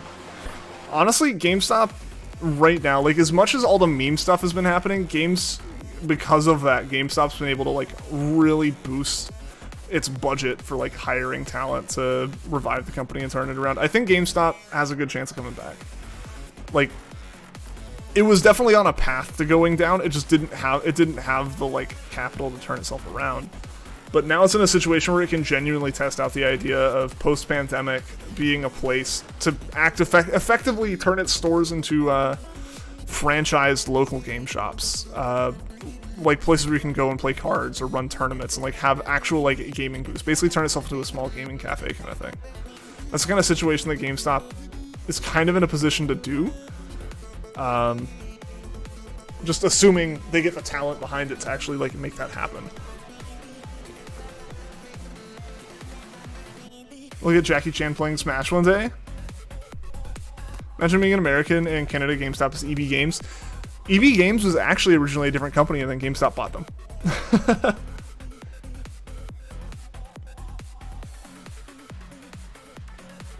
My times on social media,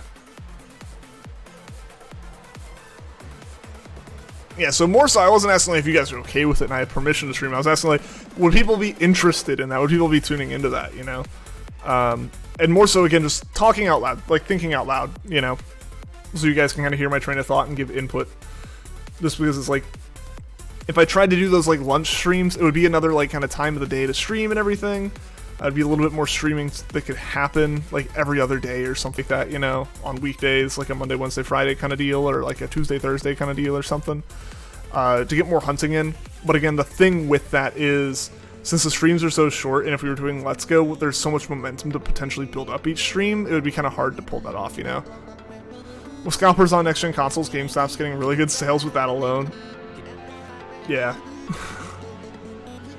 Selling out and everything. Even being short is okay. Yeah, I mean, like, the shorter isn't an option. Like, it's gonna be shorter if I do them, you know? That's not something I have control over. I do have work. I do still have work to do. But I think part of it was kind of like to see how could I pull off adding in a Thursday stream, even if it's a small one. Kind of tuned out, you have no idea what's going on, just paying attention to Wooloo. Gotcha. Yeah, so gamers, I'm considering, this is just me rolling it around in my head at the moment. So I'm not sure if it would happen like next week or even like tomorrow or what it would be. But the thought is potentially do like a lunchtime stream. Like different from the like afternoon onward streams I do on Fridays now, because those are happening. We will be doing Psyduck again on Friday, just as a heads up to everyone. If you are interested in watching that, we'll be doing the Let's Go Psyduck hunt on Friday at the same time we've been doing them, that like like early afternoon for like several hours kind of streaming. We'll be doing that again on Friday. But outside of those times, like on a Monday and a Wednesday or like a Tuesday, Thursday kind of thing, maybe doing like an hour-long stream on my lunch break. That way I can like give myself like a Monday and Wednesday to get like groceries and, you know, important items to to being an adult, doing chores and whatnot. But like on the afternoons that I would usually just be like, all right, well, I'll take a lunch break. I'll stand up and walk around for a minute. I can like stream for like an hour. You know, it'd be really short. Just be a way to kind of pop up at a time of day I don't get to pop up as much, you know. Had to go. All right, see you later, Kevin. Thank you so much for tuning into the stream, man. Hope you have a good night. Hope to see you again, maybe tomorrow, hopefully on Friday at least. But yeah, hope you have a good rest of your night, man. It was good seeing you. I never updated your Switch to the new update because Nintendo's been having to pull it because apparently it's been breaking a lot of Switches, and you've already had problems with yours fairly recently. So if they've put the update back out there, you're fine, I would assume. Yeah, because they had issues with the update when it rolled out, and they pulled it pretty quickly. They pulled the update after reports of it causing like crashing were happening. So if they've released any updates since they pulled the update, you're fine because they're, you know, fixing the issues that had occurred, you know.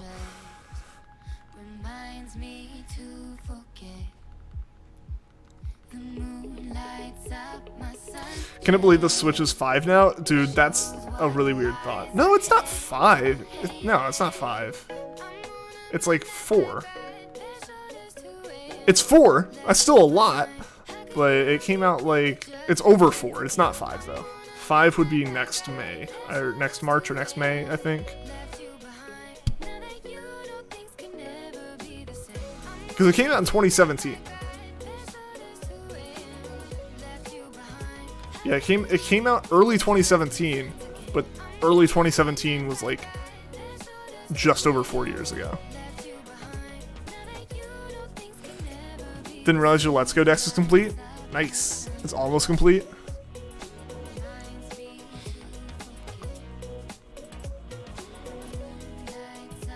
Well, if you're trying to finish your Let's Go Dex, I know Sloth might not be in the chat right now, but Sloth was asking me and had asked on Discord at some point, Vanillix, if like you need to trade with Sloth to get some stuff. He needs, I think, like a Sandshrew, maybe like a Growlithe or a Vulpix, I forget which one.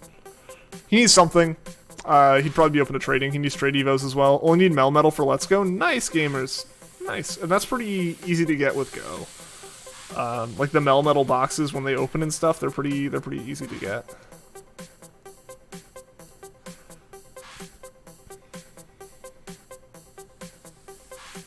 Didn't realize your Let's Go Dex is nearly complete. Yeah, so if you genuinely want to kind of fix that, like reach out to Sloth or something, because Sloth is was asking me to help him. I said I would help him later tonight, but if you can help him like now, that'd be awesome. Never gonna get Melmetal though. 400 candy is a lot. Yeah. I mean, well, you can open the box in Go pretty often, right? Like once a day or something? So if you open that box like every day, or like once a week, what's the rate at which you can open that box and Go? I forget. Scyther's version exclusive? Well, depending on the version of the game you have, again, talk to Sloth. Talk to a Sloth on Discord. Because he's looking to complete his decks. Yeah, there's Sloth. You need Sandshrew, Mankey, Scyther, and Trade Evos. So you both need Scyther? Dang.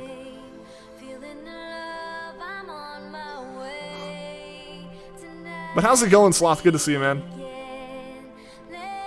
Every day, you think? Yeah, if you can open it every day, then yeah.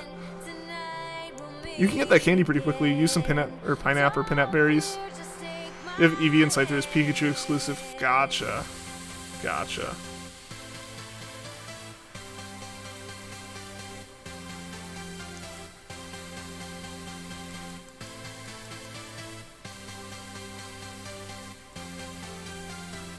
Good, just been AFK hunting. Awesome, dude.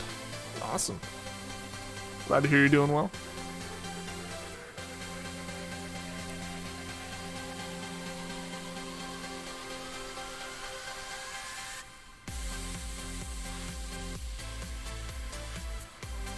Wonder if you can find one and Go and transfer it? Yeah, that is possible. That is a valid thing you can do. I think that might have been how I did some of the version exclusives. I was like, well, I already have like a fairly like regular spawn of these. I can just grab another one. Because I didn't have Switch Online when I first got Let's Go Pikachu, so I had to wait. I had to wait until I could like meet up physically in person with someone else who had Let's Go Eevee to get some of those.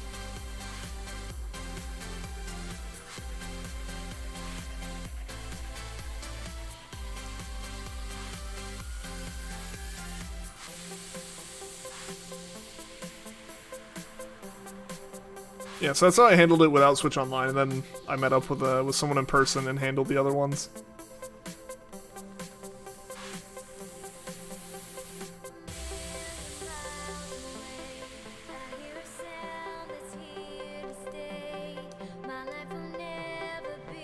Man, I've said it a whole bunch of times, and obviously there's no changing it, but man, it would be so cool if this cutscene showed if the Pokemon were shiny or not. So you got Grimer and Growlithe, but you live in the woods, so you get little encounters. I feel that. Like, not even that isolated. If I was at my mom's, I, like, got nothing. I get more here. Like, at this apartment, it's not too bad. But it's nothing compared to having been at, like, a college that had, you know, stops everywhere. You're over when you hope to get Wooloo, which was half odds. RIP. You need 2 more. Dang, so you need Scyther, and I guess what else do you need?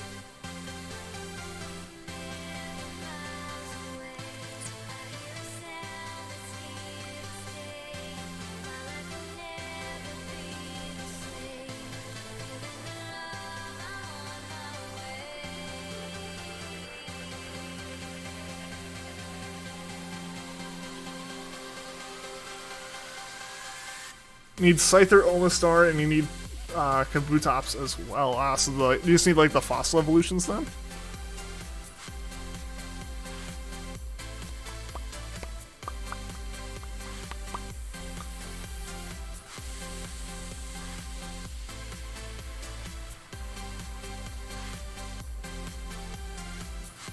Ooh, I think thinking about it more with the lunchtime hunts. I might not be able to pull off something like Psyduck just because, you know, Psyduck requires the chaining and everything. I think we'll finish Psyduck. We'll finish Psyduck through whatever means of Let's Go hunting we do. But then I might make it where, like, lunchtime kind of hunts are, like, fossils in Let's Go. Like, Aerodactyl or, you know, Omastar or anything like that, you know. Or Omanite or, you know, anything like that. Yo, Jomo, thank you for the sub. I appreciate that. Sub hype for Jomo, guys. I really, really appreciate that. One closer to our sub goal.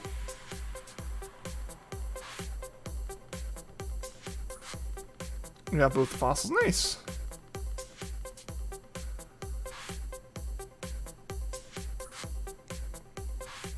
What do you mean? What do you mean by what?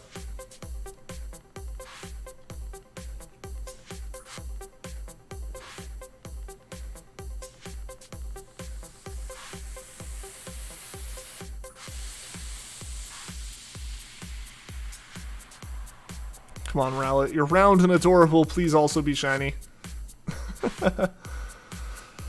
Can't believe you're gonna pull out Go after almost 2 years of not playing. Best of luck in finding it. That'd be incredible if you found it, like, quickly.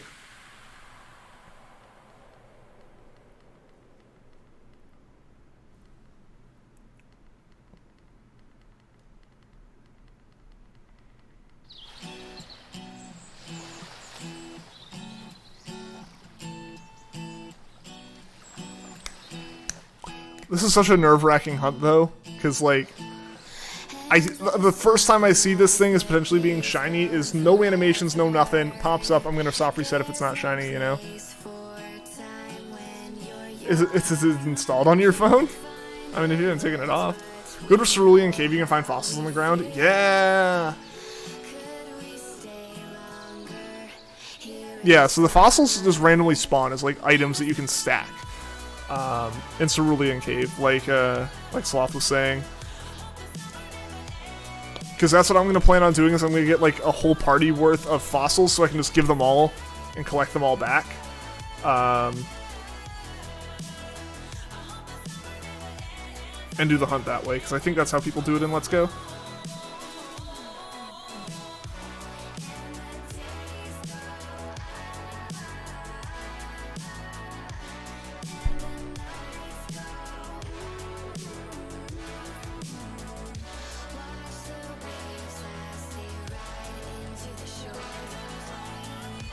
Almost such a high level evolution. Just keep rerunning the Elite Four. That's your best bet. You're trying to find a version of Heart Gold or Soul Silver, but all of them were either cracked copies or over $100 or in Japanese. Yep. Welcome to old Pokemon game prices. They're pretty ridiculous.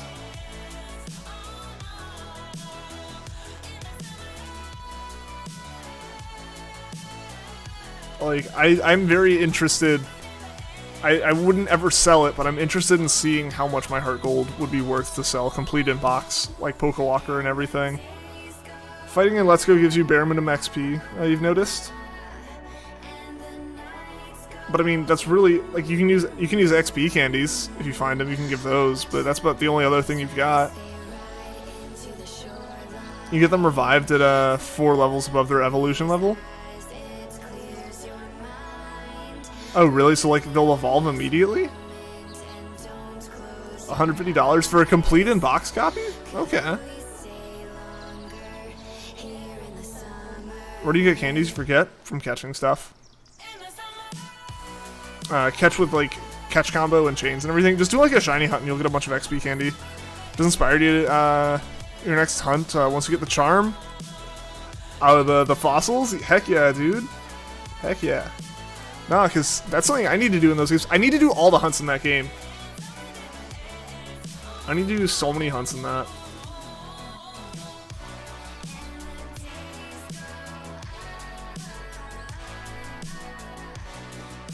Can revive them close to the evolution levels? I mean, that sounds like what it is.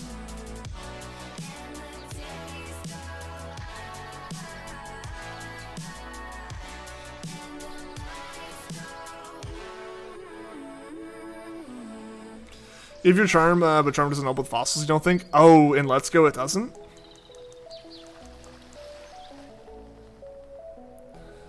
That's interesting.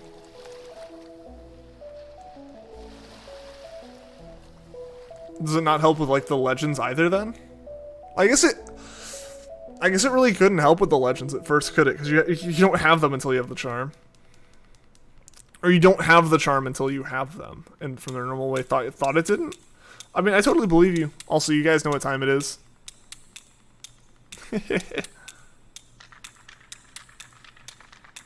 To the Cerebi. It helps with legends? Okay. Yeah, so I guess you could trade legends to yourself before you actually do the hunt for them. They evolve at level 40 and it revives at level 44. Nice! I guess, does it revive at a level related to how far in the game you are? Because that would make sense. That would make sense to me. Like if it revives to a like specific, or if it revives to a level related to like your theoretical strength at the moment.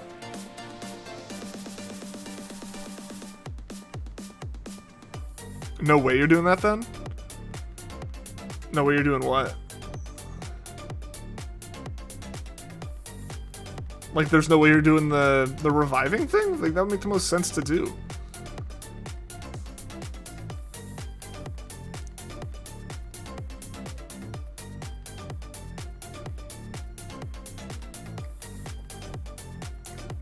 Oh, you are doing it. Okay. Oh, okay. I think I just like misread your message then.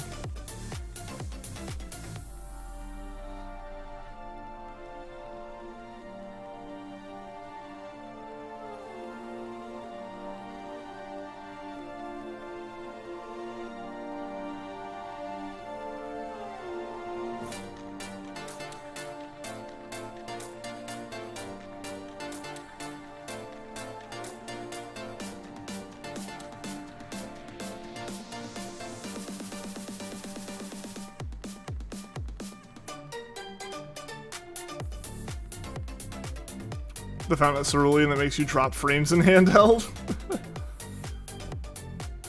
But that water physics, you gotta have that. No way you could have a game without like good water physics, man.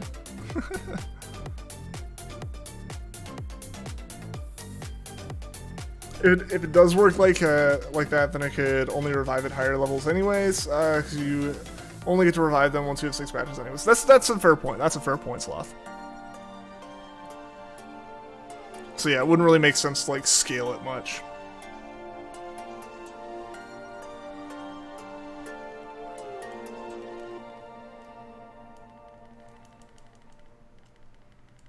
Alright, so a funny little story from yesterday. Yeah, so this happened yesterday. I was gonna like talk about it on stream yesterday because this was like fresh in my mind then, but like I totally forgot like for the stream. But yeah, so yesterday I was, you know, in the middle of work, just kind of doing stuff. It was the afternoon. Treehouse was on. Had work laptop open, was just kind of doing work things. You get a knock on my door, and you go and check on it, and like generally I don't get anyone knocking on my door. Like the only times I like really know there's gonna be a knock is like if I request maintenance, and I hadn't requested maintenance. Everything had been pretty fine, at least in terms of how things have been at this apartment. One second.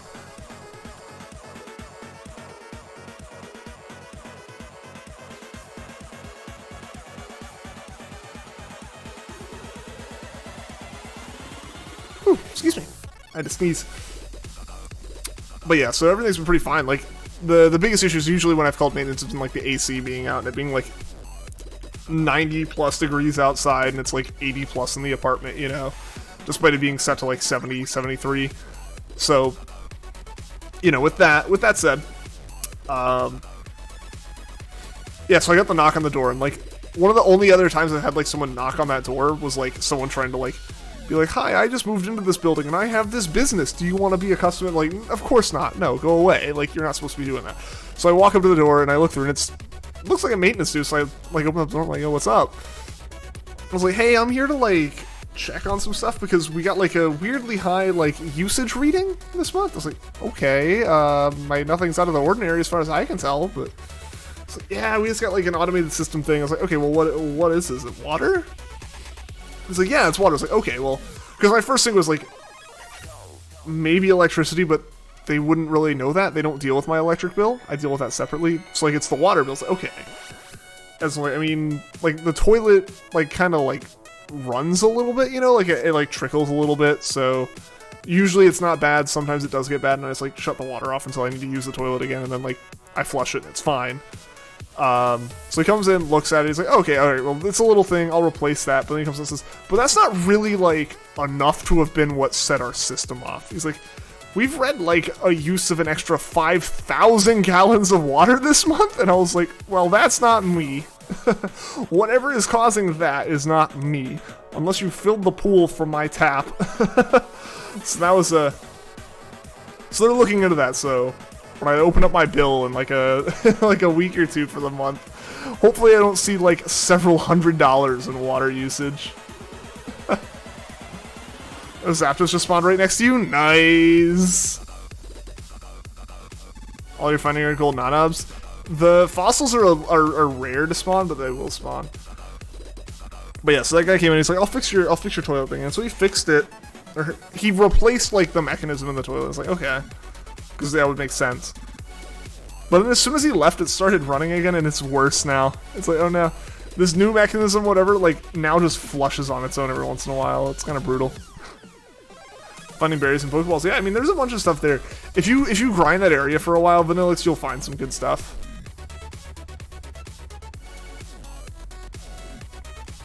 Since the fossils count as gift Pokemon and Charm doesn't affect gift Pokemon, it's full odds. Gotcha. Gotcha, that makes sense. Stupid, but it makes sense. It's less convoluted than the system that Sword and Shield uses, so I'll give them a pass, I guess.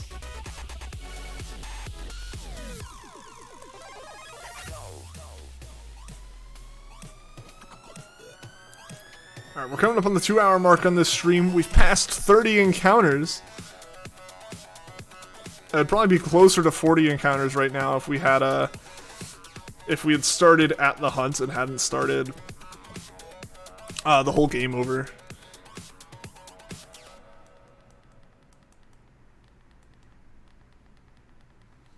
It'd be great if there was a way to speed this up. But alas, there is not.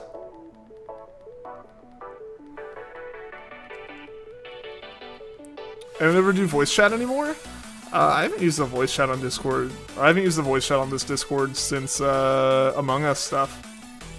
I think the last Among Us game we did was when Airship came out. And then, like, Airship came out, they bugged a couple things, and then, like, Airship just wasn't super enjoyable as a map because of the size of things. They aren't hidden items. Eevee's tail going whack. In Cerulean Cave, yeah, they're hidden. They're hidden. They're in those like bright spots in Cerulean Cave. Yeah, they're hidden items.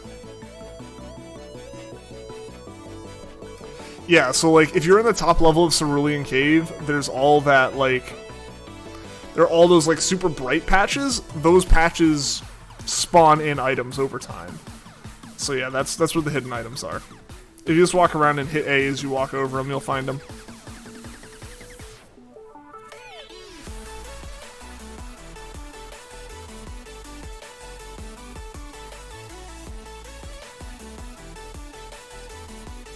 Where is my Wooloo? Hopefully it's around there somewhere.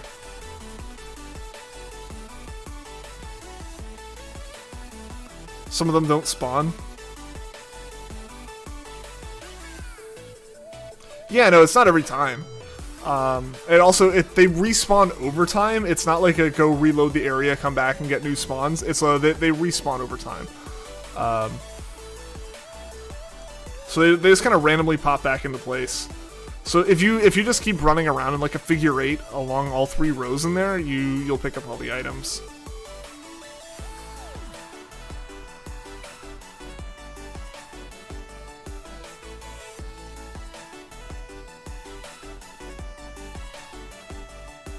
Not all the patches have items, exactly, yeah. Not every time. Every patch I think is... Correct me if I'm wrong, but I think every patch is capable of having items. It's just they generally don't always have them. Or, you know, not every patch is going to have it at any given moment. Like out of, say there's 10 patches, I think there's more than that, but if there were 10 patches, like 4 of them might have an item at any given moment. And then you collect them all, and after a while, like one pops back up with one, and another one pops back. You know, they switch around. It's not always the same spots. Also, unrelated, guys, have any of you guys been keeping up with Loki? Because the second episode of it came out today, and oh, it's so good. It's so good. It's like really shaping up, I think, to be like super promising of a show. It's 50-50 whether or not it has an item. Gotcha. On the top floor, I think all but 2 have items. Experience from a long time ago. Yeah, so that's the area that I would go and like grind for golden raspberries and stuff like that. I probably need to do some more of that before our next Let's Go stream, which may be tomorrow. It might be tomorrow at lunch. Again, not quite sure. But if that is the case, if it does end up being tomorrow at lunch, then I will grind tonight for some berries. As well as for some fossils for future hunting. All that good stuff. I haven't watched the new episode yet. It is really good, Sloth. It is really good. If you... Like, the first episode was incredibly promising, and obviously, like, it was a good setup. But it's, you know, the first episode can be really good, and then the rest can just, like, not follow through. But I think this one follows through really well, and I love some of, like, the concept they start playing with in it. I highly recommend, if anyone has access to watch the new show Loki, watch it. If you are a fan of Marvel, I think this fits right in with a lot of the Marvel feel. Ties into the Marvel universe in the ways I like tying in, where it expands the universe. Like, it really expands the universe. It doesn't really go into, like... It goes into depth on what it's talking about, but it, like, covers a lot of other stuff in terms of, like...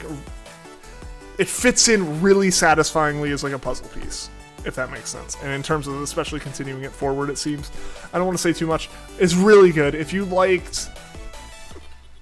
like Marvel stuff, I think you will like Loki, because it is obviously Marvel stuff. Yo, Lucy, what is going on? Welcome to the stream. How are you doing today?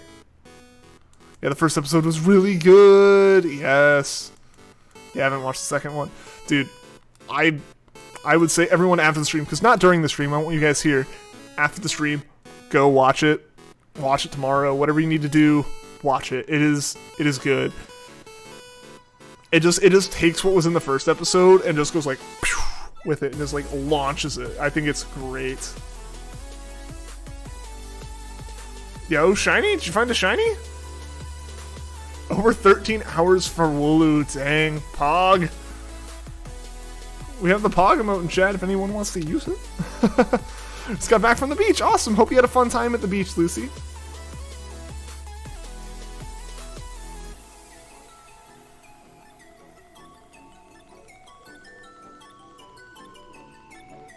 Yeah, what shiny? This is the important information, man. What's the shiny? What'd you find? Is it a Chansey? I'm gonna guess it's a Chansey. I'd almost bet it's a Chansey.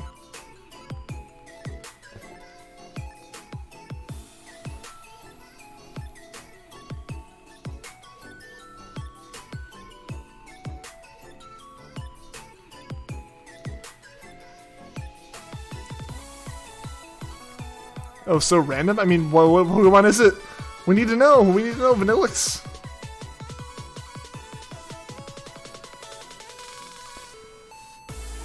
I'm gonna guess a Snorlax.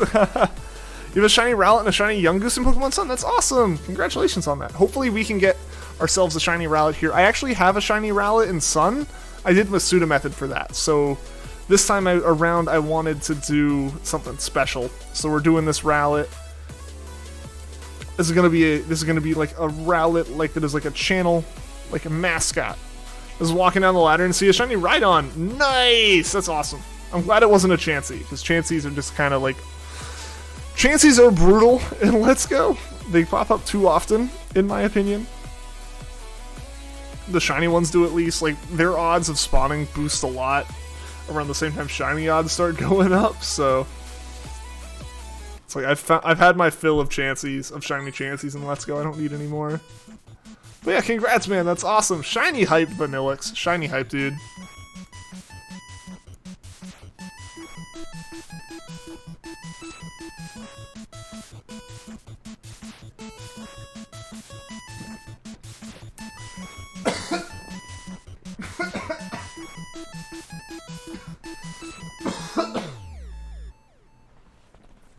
I apologize. I swallowed water so wrong right there.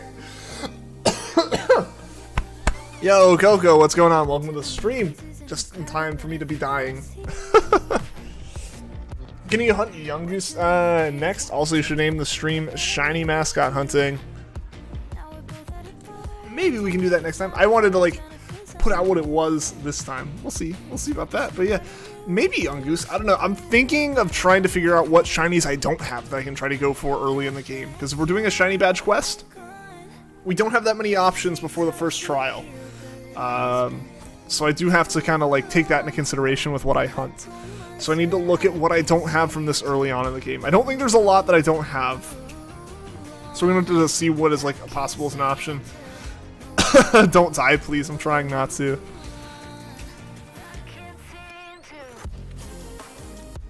Why are you blue? The Ditto's chilly. Don't have a shiny Rowlet? I actually do have a shiny Rowlet, Coco. What I don't have is a shiny Rowlet that we hunted on stream. I have in my copy of Sun, which is in my other DS at the moment, I do have all the shinies from the Rowlet line in Living Dex form. But I just don't have them in... I haven't done a stream for Rowlet, despite how much I love Rowlets. We haven't actually done a shiny stream for Rowlet. Shiny Yungoos is cool, it has a pink belly, it does. If you go over odds for this, call the stream Hoot. Yeah, like we had Diglett as a stream name, as I slowly go crazy and descend into madness.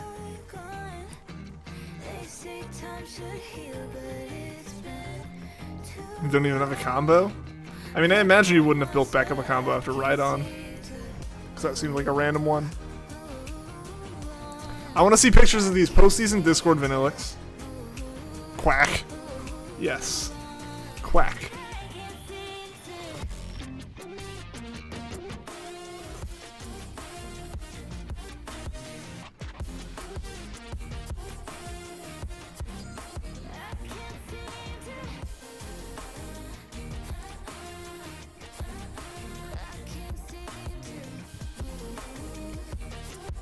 Posted Rhydon or whatever its name is. Awesome. Also posted Ditto too. Ditto ran, rip. This way you need those berries. Gotta go grind for some more berries, man. Granted, I guess you're still in the area grinding for berries. What you found was a Rhyhorn. Oh. Still cool. That's awesome, dude. Congrats, Vanillix. Yeah, shiny hype for sure, man. A shiny is a shiny and is always hype. You're back! Welcome back, Alexander! It's good to have you back. Hope you're doing well today. Hope you had a good Wednesday.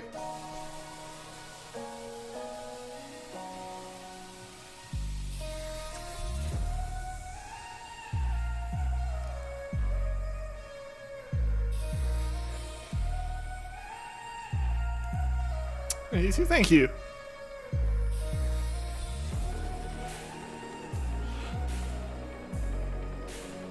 It's a really bad sunburn and it hurts to live. Oh no.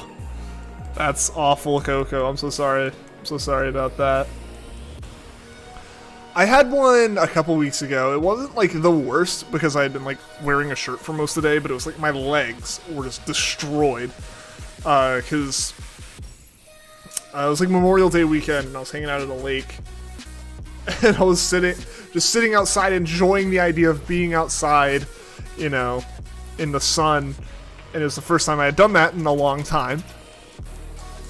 And sure enough, like I didn't put sunscreen on for like 15 minutes, and then when I put it on, it was too late. My legs were just cooked. It's like you're inside the sun, dude. That's like it's the worst because like you can't like because it hurts to move it, so you want to lie down, but then you can't lie down on it. At least you're getting golden razzes. Yeah, that's an important part.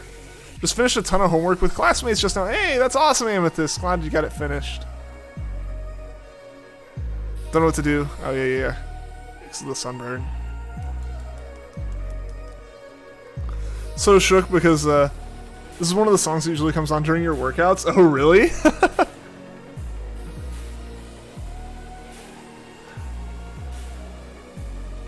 I guess they got it from here as well.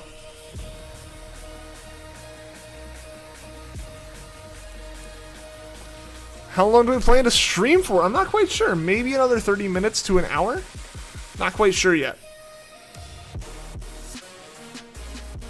Don't know why I've never noticed before. I think I added this one pretty recently to the streams, like a while ago, but a lot of our streams have been using the normal game audio.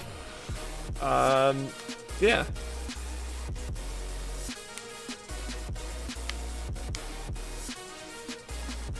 Yeah, so we'll probably go for like another hour, Alexander. That's kind of my thought here. Yeah, since Jirachi we use normal game music, Let's Go we use normal game music. I think so. Like 2 of our hunts we do each week have been and like Psyduck we did a bunch this week. So can we do raids again? Absolutely. Raids are always fun. Raids are always hype. It's such a great way to spread around all the love and everything and the stream hype. So for sure we can definitely do a raid. We'll just have to see who's still going when we raid. What should your next hunt be for in this badge quest? I don't know, gamers. I don't know, man. Should go for Farfetch'd. Can renew your member thing before it runs out? Awesome. Awesome. I appreciate that. Long stream. Yee. I think, well, right now we just hit the 2-hour mark right now because I start a little bit earlier now. So it's one of those things where it's like, if I go for 2.5, I may as well just go for 3. Since we're going for another 30 and that'll be 2.5, may as well go for 3. We get more encounters in, and at that point it's like it's 9 o'clock, and it's like we just stream from 6 to 9.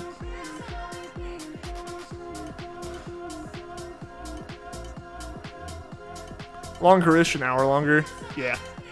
I mean, that's like 1.5 times. That's like an extra half of the stream right there. I was thinking Farfetch'd as well. Nice.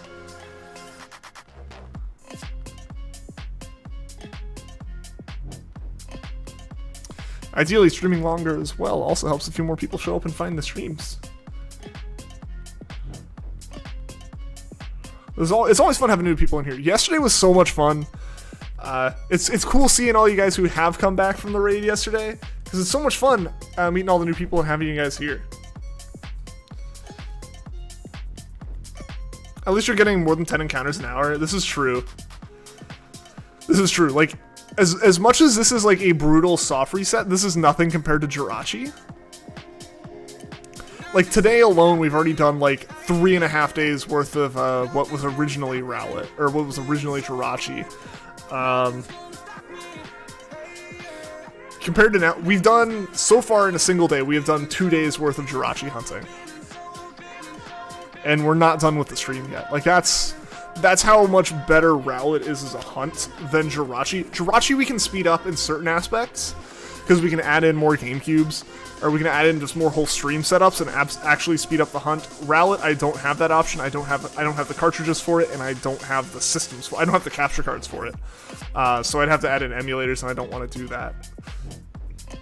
So there's only one game we're hunting Rowlet in, as opposed to like Jirachi. We can hunt as many as we want. I have no attachment to like Jirachi must be found on that Ruby cartridge. It can be found on a Sapphire cartridge. It can be found on other Ruby or Sapphire cartridges. I don't actually care that far with it. With this Rowlet, it's going to be on this Moon copy. It's the only Gen 7 cartridge I have available to do a hunt with. And then, so we only have the one possible one with this. But Rowlet also has better odds than Jirachi. Like, everything about this hunt, we're going to get to like 1% of odds encounters potentially today. Actually, we will today, because we're definitely going to be doing at least like 4. We're going to be doing probably at least 10 more, so we're definitely going to do 4 more to actually get to 41 encounters, which puts us at 1% of like our encounters. So yeah, that's where we're at with this. And that's where, like, Rowlet doesn't feel as bad to me because we're doing Jirachi. Like, this idea that we have done 37 encounters in a single day is nice when it comes to these specialty soft reset hunts.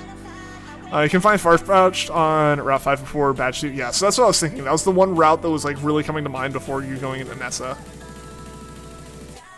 Another 15 encounters per hour here? Probably. That sounds about right, Coco. I don't know. It might be a little bit more than that. So the thing with this is this stream started for a good while without encounters. Simply because for the first probably about 20 minutes of the stream, we were just playing to the point where we could do this encounter. Maybe not that long. I don't know, but I explained kind of that this is a shiny badge quest. I explained a couple other little things about it. Yeah, so the idea with the stream, or with basically, so just for anyone who did come in late, this is a shiny badge quest, meaning we will be going for a new shiny before every single trial, which means we'll be doing a whole bunch of full odds hunts in this game, since we can't actually do a lot of the methods before beating the game, just because we can't do them with the charm at the very least, and we definitely can't do Whatever the next hunt we do is will be a full odds hunt because we have no way of doing SOS until we beat Ilma. You ended your raid at Rising Bluebird yesterday and it was fun. Yeah, no, Rising Blue Phoenix is an amazing streamer. He's an awesome dude. I'm glad we got to raid him and send him a super hype raid in. I also really appreciate Jamie for raiding me, and for any of you guys who stuck around with Jamie from Puffin. You know, raid trains are really fun. This will be 4 times over odds? God. I hope not. I think you can go for Roly-Coly as well. Can you? Is Roly-Coly there? I thought Roly-Coly was, like, most commonly, like, well after a lot of those gyms. Or no, I guess you could do Roly-Coly. Yeah, because you've already passed Roly-Colys, if I'm not mistaken, right? I forget the exact layout of the game. Been watching RVP a lot? Yeah, no, he's a great guy. It's a shame our streams overlap as much as they do. So that's part of kind of why I'm trying to spread my streams around. I'm trying to take advantage of still working from home. That's not going to be a forever thing for me, unfortunately, with this job. They do want us going back into the office, like, in the fall at some point. So that's why, like, the stream goals are for the summer. It's why, like, I've extended stream hours. It's why I've been trying to, like, fit streams in wherever I can. To take advantage of the fact that I can just, like, sit down and stream. If I wanted to stream for 10 minutes, that's about 11 minutes of my time. Turn the computer on, start stream, turn off. You know. So, like, there's not a lot of setup that has to happen compared to, like, with when I'm in an office, I have to drive home and everything, you know? So I'm trying to take advantage of this while I can. Just because I know a lot of streamers stream right now. That's not a bad thing. That's just people out of school or work, and, like, this is the time that the US is starting to get off of work, like North America in general. From the time Puffin starts streaming until, like, an hour after I finish streaming is, like, peak time for people in North America to be streaming, because you're starting to get, like, ending of 9 to 5s for the day, right? So like, I want to try to, like, squeak streams in wherever I can throughout the day, or throughout, like, the schedule, just, like, there's more streams out there, so there's less overlap, you know, stuff like that, you know? Galermine 1, which is before Gym 1. Yeah. So there, and, yeah, I guess that is separate from what I'm thinking. No, that is what I'm thinking of. You can also hunt Roly-Coly on the route before that, because I think Route 4. The name of the route is what's confusing me. I think it's Route 4, which is before Galermine 1. You can also hunt for Roly-Coly. It shows up there as well, along with, like, Galarian, Zigzagoon, and everything. So, yeah. Well, Rising Blue Phoenix is a great guy.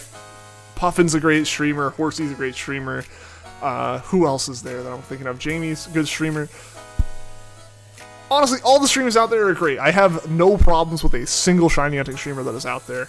I've never had any issues with them. Everyone who's in this community has honestly been, like, extremely nice and just extremely, like, welcoming to everyone, so it's incredible. Cancer Kyrie, that's another one. They're an amazing streamer. Definitely check out Cancer if you get a chance, you know. Fossils are really rare. They really are. But rare is better than only one. Shiny Pidgey. Yo, congrats, Sloth. That's awesome. Should go for Zig, because you love that cherry shiny. Galarian Zigzagoon is such a cool shiny. I love it. I love it.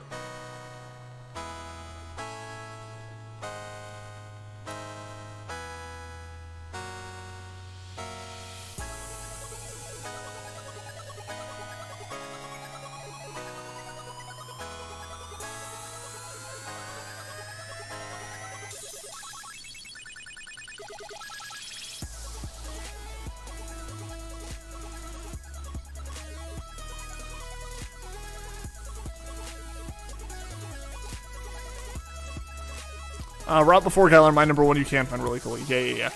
Like, I knew that's where you could. In my head, I was able to picture it, but the fact that that's Route 9 was just for some reason making my brain refuse to, like, function properly. But yeah, you can definitely find Roly-Coly before Gym 1. You can find it before Gym 2. Obviously, you can find it before Gym 1.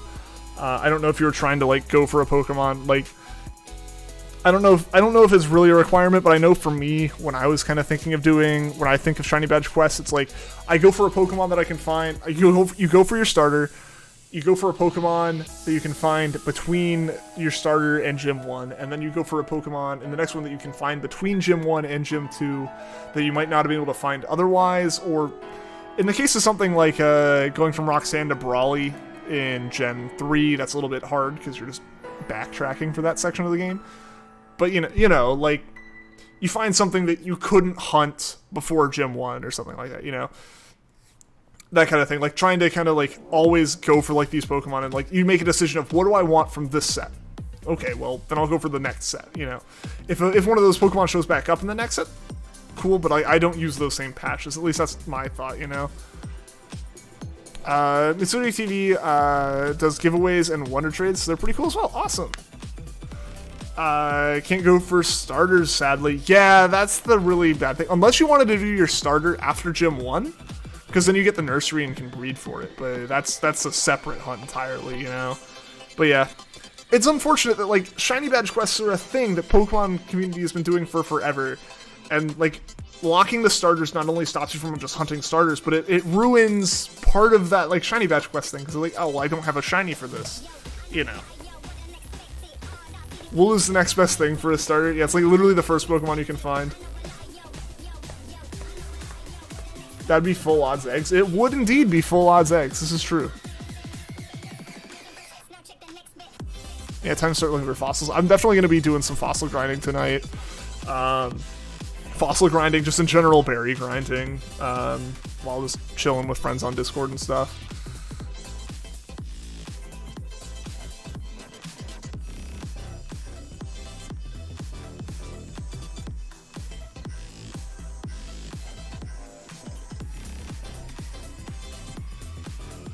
Yeah, who are other streamers? Just trying to think of other streamers like Shiny Shack. Those two, they're great.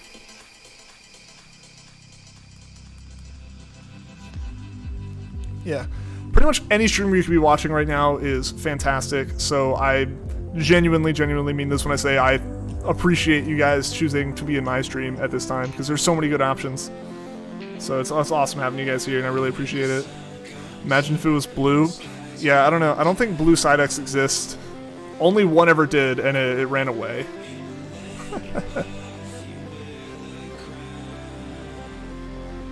Alright, we're gonna hit 40 here. Nice. Yeah, Fizz Rowlet, one more, and we are at 1% of odds. Psyduck and Golduck should palette swap. They really should. They should just name change, honestly.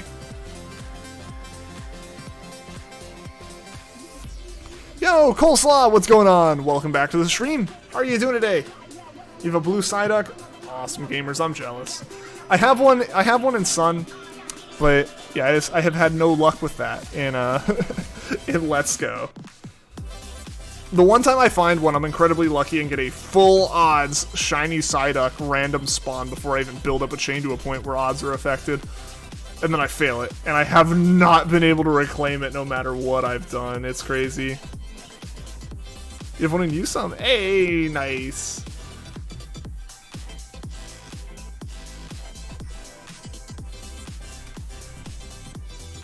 Yeah, not in Let's Go.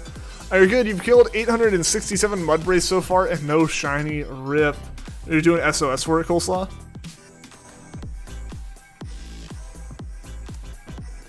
I assume. I don't think Mudbrace not in Sword and Shield, is it?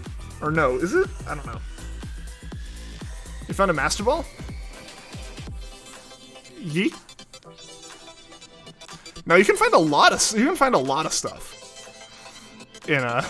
a lot of stuff in Cerulean Cave. It's pretty crazy. Generally, you just find like golden berries and stuff like that, but you can find some really good things. So that's where it's like I need to grind to get some fossils so I can hunt fossils.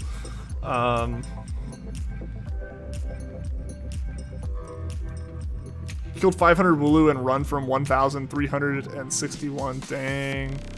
And caught one by accident. Mudbrace and Sword and Shield, you're just running in the grass and targeting them in the certain area they spawn. Gotcha. SOS is harder for certain Pokemon? Yeah. So some Pokemon with like their movesets or their abilities, it's just really hard to SOS for them. An example of that is Abra. It's a 100% doable SOS, but you gotta like really set up for it. Also, sorry, my nose is itchy. My nose is very itchy. But yeah, so there's some Pokemon that are incredibly easy to SOS for. You know, I want to say like Pick-a-Peck or I was gonna say Riolu or like any of the ones that we've actually hunted on stream, but those are actually kind of rough if you don't have like the setup right. But yeah, so there's some that are really easy, but then yeah, you have some that are really hard. Abra's really hard. Magby's actually really hard unless you have the right Pokemon. It's all about having the right Pokemon and the right setup. That's a really important thing. A lot of times Ghost Pokemon are hard. Ghost Pokemon can be hard because you can't false swipe them without some extra setup stuff. It's an interesting situation, but I think that's what makes SOSing so fun, is the thought that goes into it. The thought you have to put into SOS hunts is what actually makes them better, in my opinion, than something like catch combos or the KO method in Sword and Shield.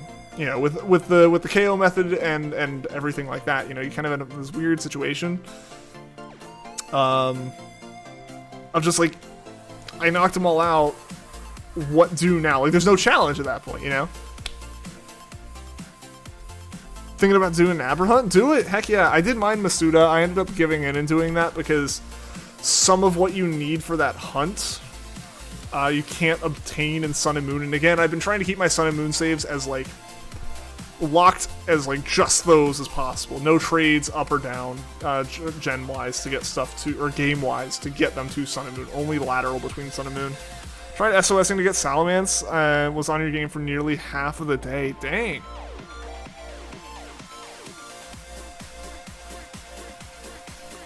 It doesn't work how you want it to? Oh, you got Trapinch to do that hunt? Yeah, you need a Cantonian, Dugtrio, or a Tapu Koko. Yeah, so you need to block it from using Teleport at all. That's the big thing. Because if you can, well, I know you don't want to keep it from using Teleport. You need to set up like the Harvest skill swap thing with it, because you need it to be able to recover. You need it to be able to recover a Lepaberry. It has to be able to recover that Lepaberry. Because otherwise you're screwed. Just room traded in Pokemon Home for your shiny Alakazam. Nice.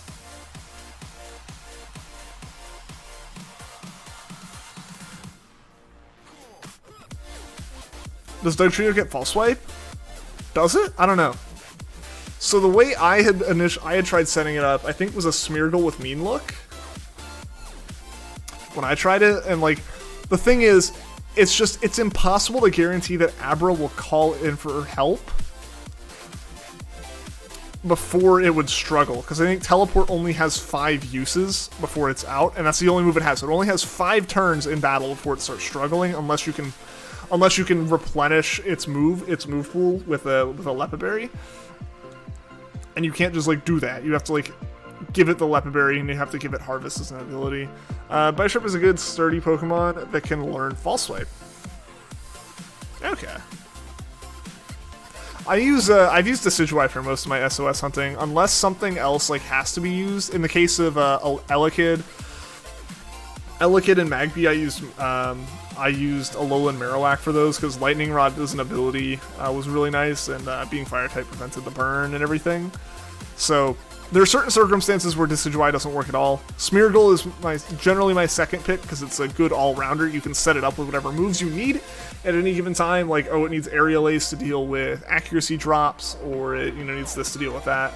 Yeah, Smeargle tends to be a pretty good pick if you're constantly changing the hunt you're doing, and constantly need, like, if you need to, like, change your setup fairly often between hunts. Use False Swipe, Mean Look, and Paralysis and Sleeping Moves. Gotcha. I feel like Paralysis would probably be the best thing with Abra. If you can paralyze it to keep it from using Teleport decently often, so it keeps its moveset just a little bit longer, so you can call in for help again, that probably works. Smeargle's a TM junkie. Yeah. I mean, you teach it whatever move you need to teach it. Or I guess not really I didn't use TMs. What I would end up doing is, the way I got moves on Smeargle is I would go to the move deleter, forget a move, and like go to the move tutor, teach Sketch back to Smeargle, Then I would take a Pokemon that had the move I wanted Smeargle to know, take it to the move deleter, delete all other moves except for the one I wanted it to know. Yeah, delete all the moves except for the one I wanted to know. Take it to Mount Hokulani, get a Ditto to turn into that Pokemon, so it would only use that move against Smeargle, let it use the move on Smeargle, then sketch. That's what I did. Bidoof's a TM junkie? Bibarel's a HM junkie. Not by its own choice, though.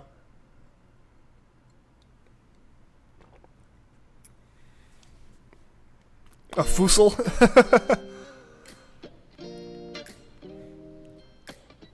Hype, hype, hype. I think it was a Honda, a 99 that we drive and play Nirvana. Bidoof is an HM nuts. Bidoof is a god.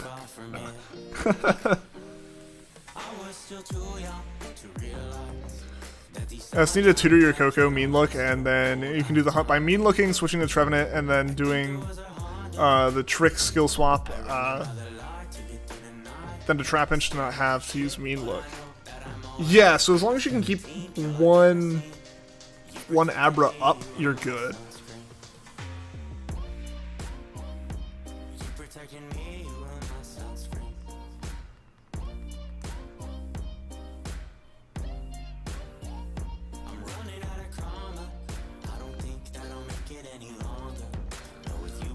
The song's just like a vibe.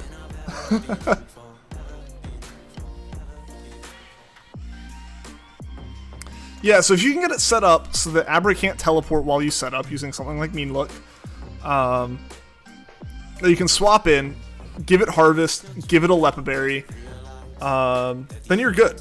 Then you're good. From there you can just false swipe it, it won't struggle, and it'll continuously call in for help, and you're fine. You don't have to deal with paralysis or anything like that, because like, you really don't have to deal with paralysis because it can't hit you with anything. It doesn't matter. As long as it's able to heal, you're all good. Yo, Mitchie, what is going on? Welcome to the stream. Is Usum faster? It is, but I only had the only copy of a game I had that I could use was Moon. Sun is my save I will never reset. It is over 1,000 hours and has 200 plus shinies on it. Ultra Sun and Ultra Moon are both completed games that I'm using for wormhole hunting, so I can't reset those. So Moon was the only game that I actually had available to me to do this with, and it's actually been longer, and I've only actually played through the Sun and Moon version of the story one time. So with the Shiny Badge quest, I would like to play through Sun and Moon again, not Usum. But yes, Usum is faster. It is not terribly faster, but it is slightly faster with the soft resetting than Sun and Moon is. But we're doing the difficult hunt. 1,000 hours is 41 days. It's probably more like 2,000 hours. Just Pokemon save times max out at 999 hours and 59 minutes. So we don't actually know how much I've done beyond that. All I know is that it's at least 1,000 hours, and I did a video on my 1,000-hour save like years ago at this point. So we've done a lot.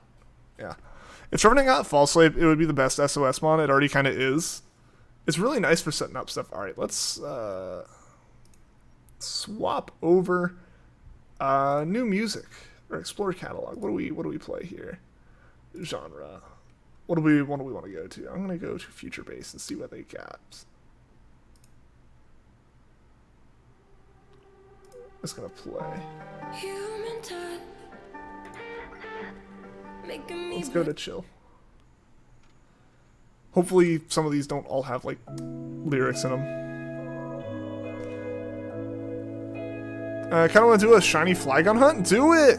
Imagine the time can go beyond 999. I don't know why it can't. It's not like that was a lot of like data to have to save in a Pokemon game. I guess it's one of those things where like literally like 99.9% of the Pokemon community is not gonna hit that on their save, so there's no need to change it. I guess that makes sense. That's fair. But I would also like for it to be like I would also have liked to actually know what my save is accurately. Do you hunt Shuckle or Pachirisu? Both. But hunt Pachirisu first. It hit 999 a lot of times. Yeah, but you're definitely in like that top percent of the Pokemon community in the amount that you play, Juan. We all are. We're all in the shiny hunting community.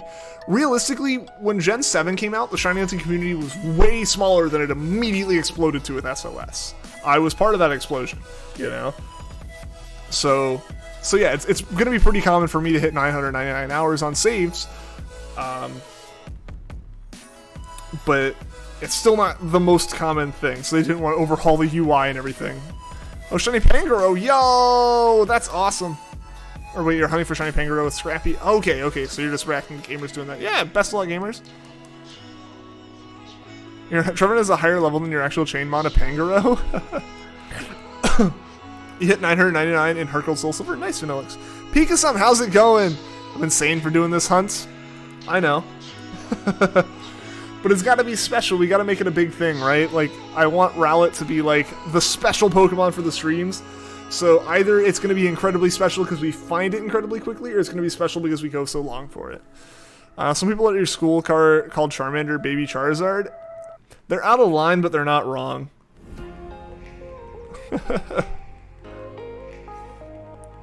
Have you got the 999 in any games because you reset and also you spread your time throughout a lot of games? Oh yeah, that's totally fair. I obsessed about playing Sun for like 6 months. I remember at one point I was talking with people. This is like when I came out to mobile college, so that would have been, I guess, like what, November to like May. It's like late May, so I guess you're talking about 6 months at that point. But I remember at that point, it got mentioned to someone like, oh yeah, Ian has like 760 hours in Pokemon Sun right now. And they're like, oh, that's not, wait, hold on, say that again? Like, they're like, they heard it like, so I said it again, like 760 hours. Like, oh, I heard that as 160. I was like, oh, that's a lot, but that's pretty reasonable. You have 600 more hours than I thought was a lot. I was like, yep, that is the only game I play, and I play it like 8 hours a day. That's basically what it was. At that point, I had over a month of IRL time, like straight through. If you compressed all of my playtime perfectly together with no gaps, it would still be over a month at that point. And the game had only been out for 6 months. Very glad Chaining's in a thing in Sword and Shield because you accidentally ran into a Siglif and it was shiny. Hey, that's awesome. That is the one thing that I appreciate about the Sword and Shield hunting method, is just that you build up your odds and you're good. You can stop and you can hunt other stuff. As a streamer, it's really nice because it means I can, like, if I'm hunting for, like, we were hunting for Wooloo a while ago, and it's like, if we wanted to hunt something else on the Switch one day, like we wanted to go play Let's Go, or we wanted to do Dynamax, you could totally do that. There's no chaining to break in Sword and Shield, which is really nice, but it is the double-edged sword of it. Also makes it less, like, compelling to continue hunting something, because, like, I can come back to that later. Versus, like, there's a little bit of, like, oh man, I want to play another game, I should finish up this hunt. You know, like, that does help a little bit. That's why I did a lot of my Let's Go hunting the way I did. Gotta look up the percentage, do it. Yeah, do it so I know. You reset your moon save 5 times? What'd you reset it for, just to play it again? You put 0 hours into Sword and Shield? That's fair. I know a lot of people who haven't really played Sword and Shield, and that's totally fair. That's totally fair. I know that the games are a little lackluster to a lot of people, so I understand that. Did you get the shiny Solgaleo Lunala when they had it in the event for that? Yes, I did. I was actually nervous I hadn't gotten Solgaleo, but I did. It was on this moon save. I traded it off before resetting the save. So, like, there's no loss of anything with that. That was something I would be nervous about. So I traded that and the shiny Tapu Koko that were sitting on the save off. I know I already had the Tapu Koko shiny, so it's just a second one. But no matter what, it got traded off. Your least played time in a game is Shield. It's 2 hours, as far as a Pokemon game. The story sucks, but no one plays Pokemon for the story. I mean, you can say that, but a lot of people really like Gen 5 and Gen 7 for the story. I very much enjoy the story for what it is while playing it. And then I like coming back to the... Obviously, I immediately come back and I'm in it for the post-game, obviously. Most people, especially people who are playing Pokemon right now, are in it for the post-game, right? Like, most of the time, people who are paying attention to a Pokemon game this far after a release are in it for some part of the repetitive nature of the post-game. Be it competitive, be it shiny hunting, just even dex completion, you know? Like, people are in it for those kind of things. that's the people who are still hanging around in Pokemon right now. You know, we'll have more people in Pokemon come BDSP coming out. Give it like 3 months, and then it'll be back to this. You know, that's just what it is. Adrian got a shiny Rowlet in 431 encounters, but he hoped to get it sooner than that. I would love to get it sooner than that. I would love to. You did too, and you got Solgaleo. Nice. Yeah, so I collected Lunala on Sun and Solgaleo on Moon. So I just traded the Solgaleo over, which puts both those on the same save, which is nice. This means now all those are in that. On the last day, I just went to a GameStop just to get it to work. Spent an hour at Target trying to get it to work, but it didn't. Oh, really? Yeah, because was that one of the first ones they used like the Pokemon Pass thing for?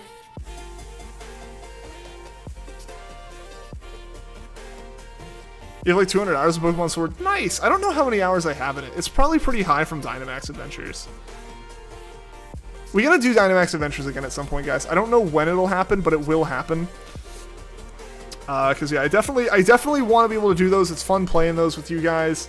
And that's also when I do my Cresselia hunting. I've been turning those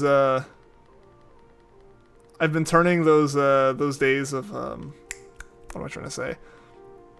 Those days that we've been doing the Dynamax usually, which is usually Friday, I've used those as Let's Go the past 2 weeks, I think, or at least for 1 week at least. So yeah, I'm not sure.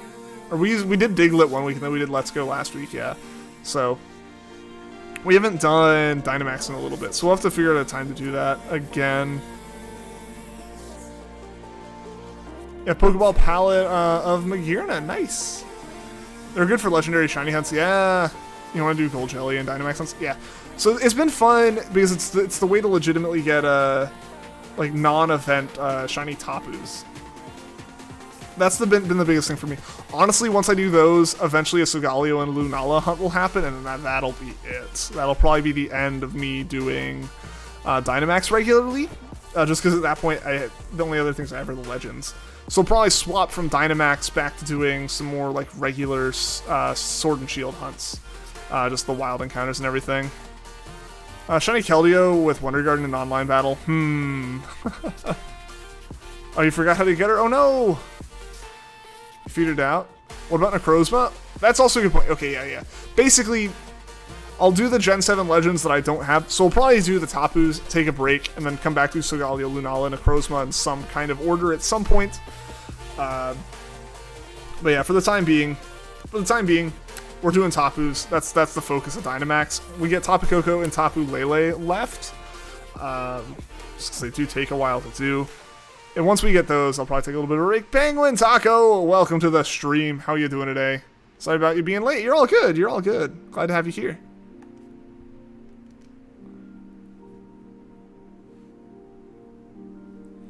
There's not a percentage, but commonly the little crystal in the middle will spawn revives and the fossils, according to Cerebi. Gotcha. Gotta go. All right, see you later, gamers. Thank you so much for being in the stream, as long as you were.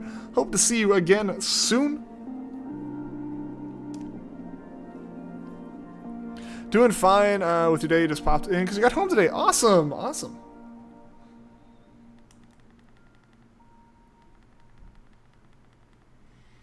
Which top is my favorite? Probably Femi, I think. Also, I'm going to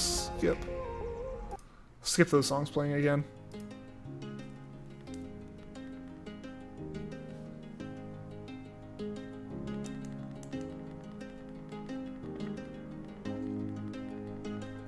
You got a jar of dirt? I'm gonna make Jack Sparrow jealous with your jar of dirt.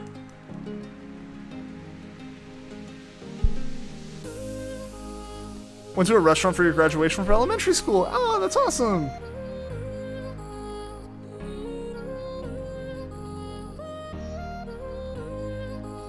Tapu Fini is beautiful, it is. You're in the middle school now, awesome. I need Glitchix City. I mean, yeah, I know they got all their stuff, yeah, I know they have all their stuff and everything, but I like a lot of the music on here. Firewatch soundtrack's a good listening for instrumental songs, yeah. I graduate high school next year, nice! Nice, what are your plans for after high school? What's your favorite character in Super Smash Bros? Piranha Plant. I don't play Smash a lot, Piranha Plant's my main. Plus. I mean, yeah, adding in more stuff would be nice. I need to figure out for sure what like how to make sure I'm playing songs, like, because I can download the songs from Monstercat, and I would love to just have a giant playlist on my computer I can play. That way I can also put up a lot more of the like what is playing, stuff like that, you know, and then mix in a bunch of other stuff with it. No need to ask for permission.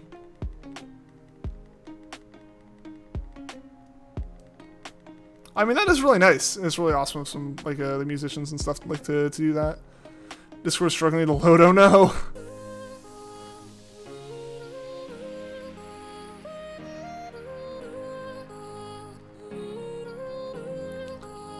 You need too much spicy stuff, oh no! Hope you get accepted to the University of Tennessee so you can become a forensic pathologist. Oh, nice! Oh yeah, because they're one of the few places with, like, a lab like that. Because yeah, their whole forensic thing is like crazy with their being one of the only programs in the world to like have like a space like that for some of the forensic studies. Loki, haven't made any new friends in the whole year. You've been out of school, literally just don't know how to do so in a pandemic, dude. Yeah, that's not on you, man. That's just the pandemic. The pandemic makes it really hard, like obviously, like because you have like one or two places to meet people, and it's like one of those, like you have like online now, which is like the main place, and like for real world stuff you really just have like work or something, right? Like you have like an office or like some like club you go to. You don't do that now. Like we can't do that right now. Being a poker tuber would be nice to have a few Pokemon remixes. This is true, yeah. Yeah, so I'll see about that. I'll try mixing things together if I can. I need to look back through like what my permissions are with Monstercat, and also again make sure, because I think some songs that I have had on playlists have been pulled. Let me double check actually. I think we can see. No, never mind. Okay, one thing that I thought was pulled was actually not pulled, so that was like the main one I had seen. I'll just have to see, because I think sometimes songs can be removed from like having permissions.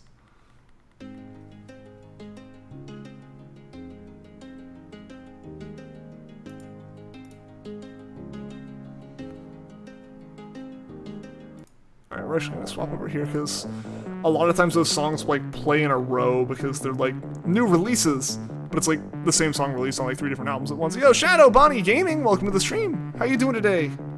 Were you able to play Warzone? And how was football stuff? Worst feeling ever. You put your Oreo in the cookie in the milk and you drop it. Oh no, that is rough. That's good. Yes, awesome. Totally not having 2 streams up with Rising Blue Phoenix.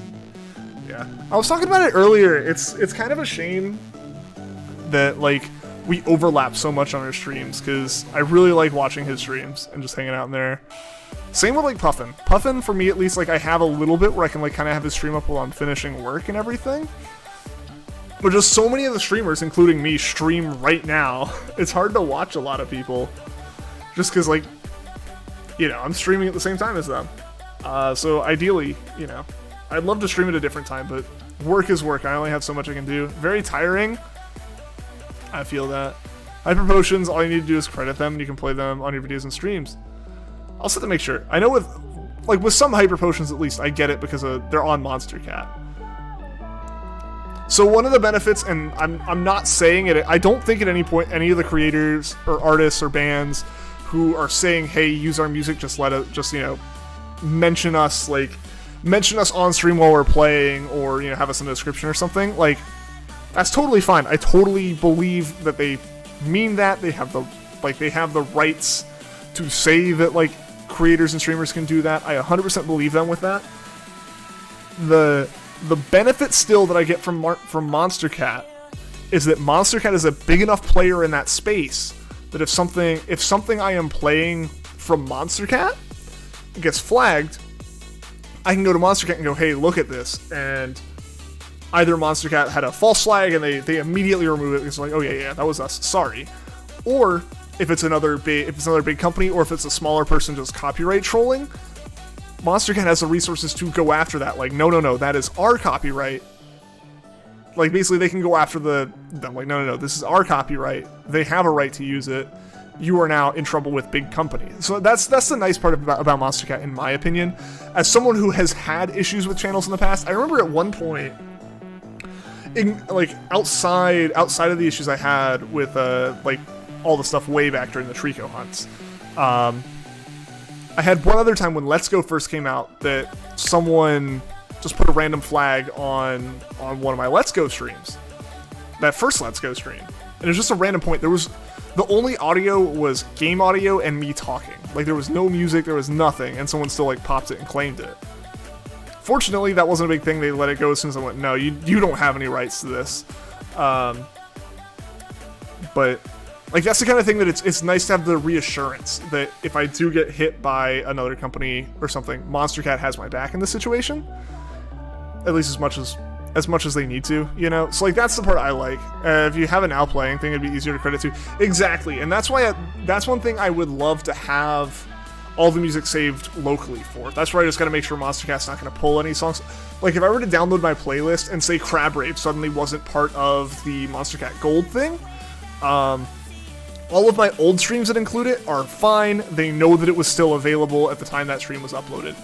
Anything new is not okay.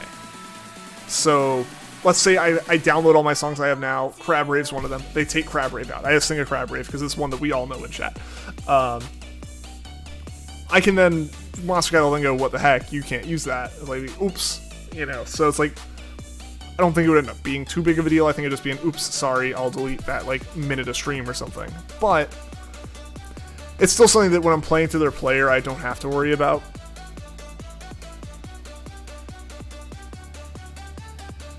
But yeah, in general, yeah, it'd be nice to have everything saved, because then, yeah, I could do Glitch City, I could do Monstercat, I could do just anything really that I wanted, and as long as it's all saved locally, I can have a playlist and a Now Playing thing and shuffle all of it together. That'd be great. Want to do a live stream, but you have no idea how to do that?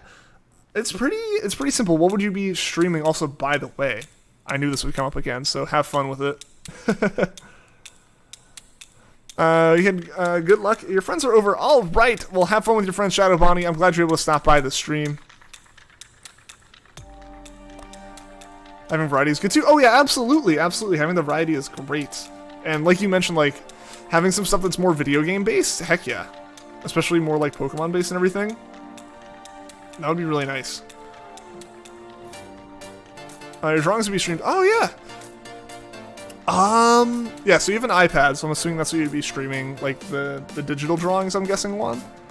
At least that's what I would be thinking. I imagine there's a way to either capture the iPad footage to your computer, or stream straight from the iPad, right? Imagine Monstercat, Glitch City, Hyper Potions all in one, too. I mean, I already have Hyper Potions. Do I like grilled cheese sandwich? Grilled cheese sandwiches are delicious. I haven't had one in a while, though. I need to get on that. I need to make a new grilled cheese sandwich. Traditional drawings would be better to stream. Okay. Well, in that case, I guess if you could get a camera to sit above you somehow. Whatever's comfortable, either right above the paper, so it's just seeing the paper, or above you, so your head's not in the way. I don't know what the thought would be with that, but yeah, so that's a little bit different, because with games and stuff, it's plug in a capture card, or just capture your game window, and off you go. Download OBS. Either way, download OBS, and you'll just pass all this stuff into OBS, and then from OBS you say, I'm going to stream to YouTube, here's my account, and stuff like that.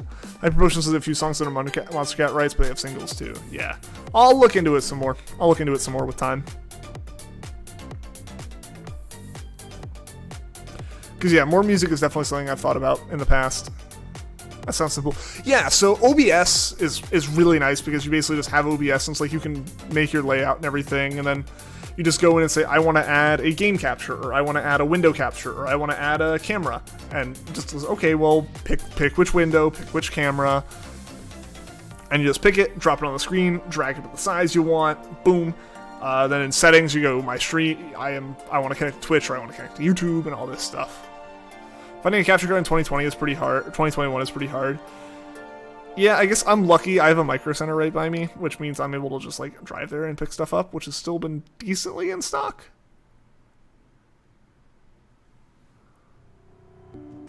I'm gonna go ahead and skip that one with its vocals.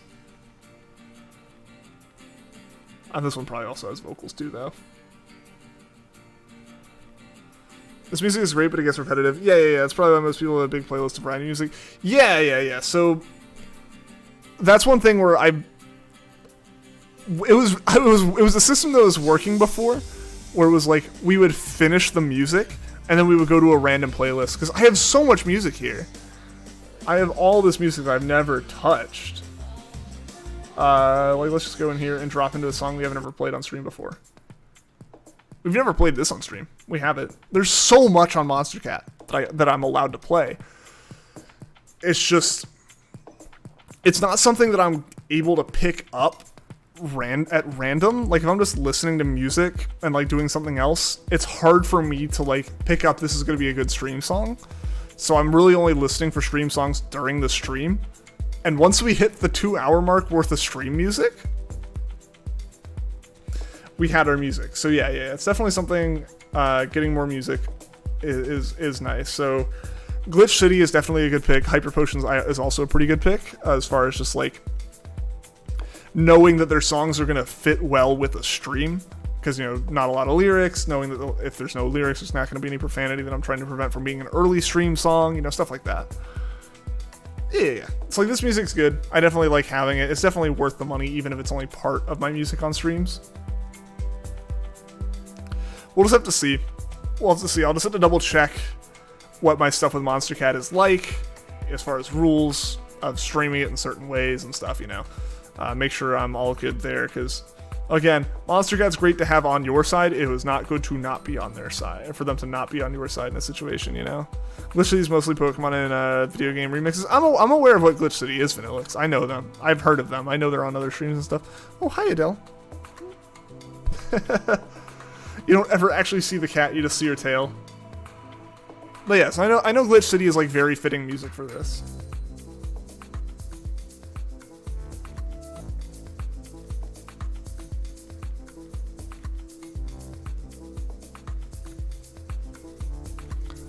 Alright guys, we got about 10 minutes left in the stream, so we're probably gonna get like 3 more encounters in or so. So we'll start looking for a raid target soon. We're gonna have some raid hype, guys. Gonna make sure we get a really hype raid going to someone out there.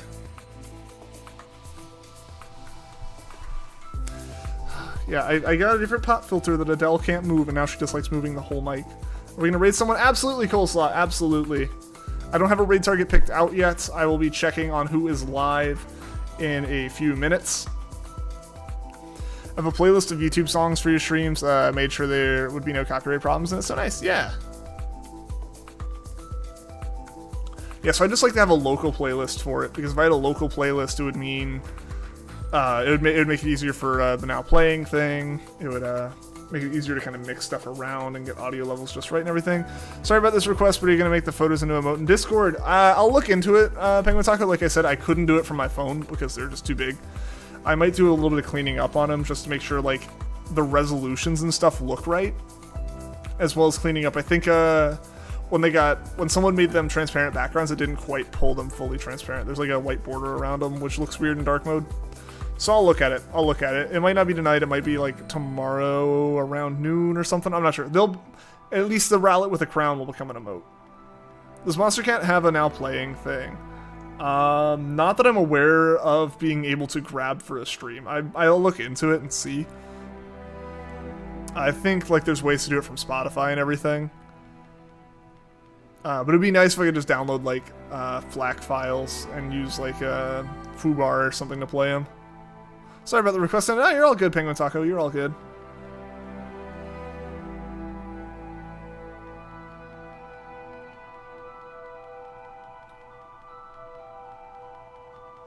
Monster Fluff has great music too.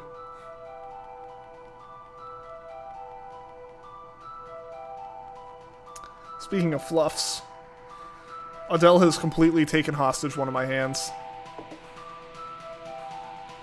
She woke up from her nap. She took her nap like perfectly the length of the stream. Made an origami. He said, "Oh, that's awesome, Amethyst. I would love to see it."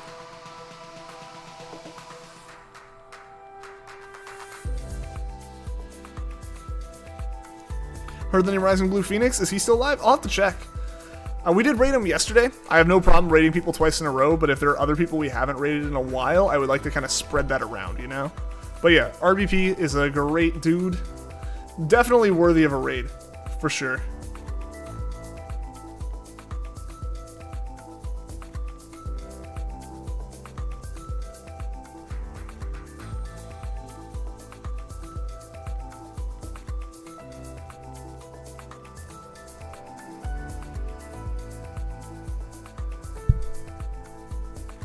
Oh, I hit that twice, didn't I? All right. I think we can get 2 more in. 1 or 2 more. Yeah, I think we'll go for 2 more.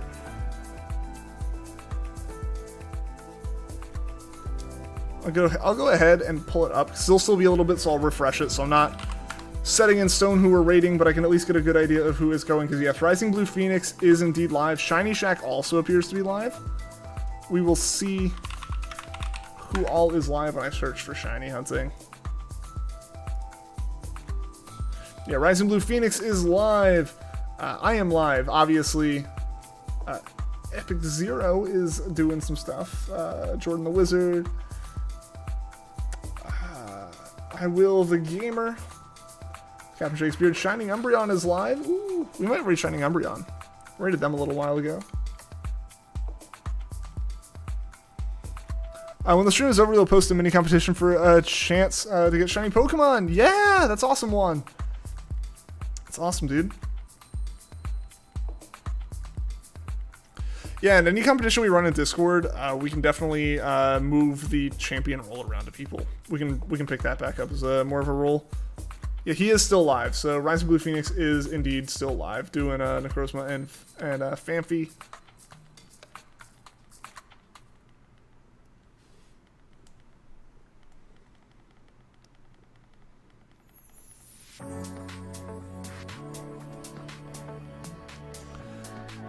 It's who are you guys feeling the raid? We can raid Rising Blue Phoenix. We can raid Shining Umbreon.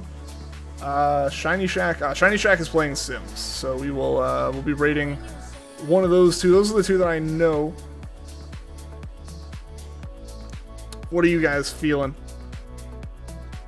Oh no no no cat no no no! There's a keyboard there. I don't know how often you hop up on here while I am asleep, but you can't hop up here while I am streaming.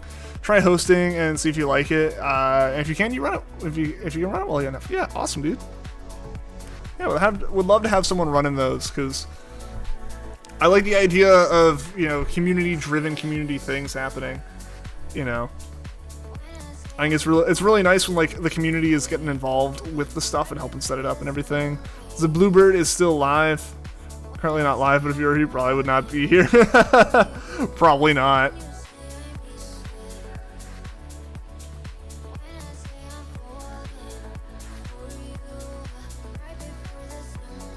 Yeah, we can raid Phoenix. I think most people here would probably want to do that. We'll do that. Twin Leaf 2 is streaming, but is now shiny hunting. Pokemon card unboxings. Gotcha. That's probably why they didn't come up when I searched for shiny hunt. Live shiny hunting live streamers so much because the chat just gets to slip between the streamer to streamer. It's so wholesome. Yeah, no, like I said, honestly, every streamer out there is great. You know, they all deserve the attention and the love, and like everyone in this community is just so amazing. All the streamers, all the viewers, like everyone's just so great. It's such a fun community to be part of. It deserves the love, absolutely. Absolutely. Yeah, so I'll rate him again. We'll rate him again. I have no problems doing that, especially if chat wants to do it.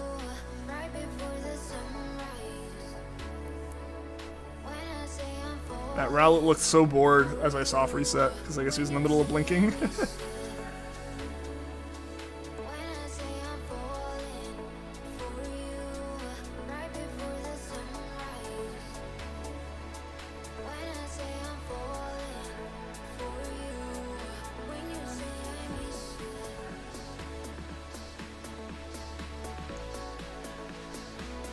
Alright, so this is our last Rowlet of the day, guys. We got 53. We'll get 253 of them, which is awesome. Shiny hunting's so chill because more time to talk with chat, more interaction with the community. Yeah, of course, of course. Yeah, I think like I've kind of joked about it before that I think many people have joked about it before that that like shiny hunting streams are basically just chatting streams but with a game in the background.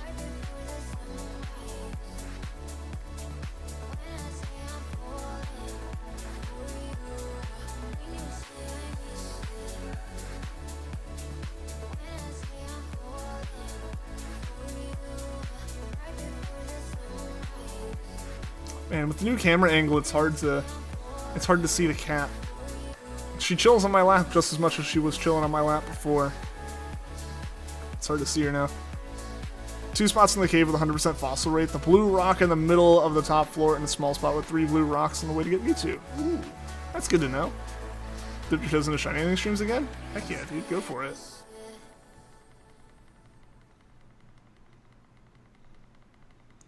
I found someone to do the trades. Oh, awesome! So you're able to get those done. Cool. If you need any help with anything, I'm still down to help. But it's awesome if you got that going. That's not a shiny, so we will reset. We are encountering another Lugia, and that's not a shiny, and we reset. Yeah. But that does, again, like being a just chatting stream, but with Pokemon happening in the background, has its drawbacks when it comes to like streams being really tiny sometimes. Or with chats just being incredibly quiet. If you can find the passion for it again, heck yeah.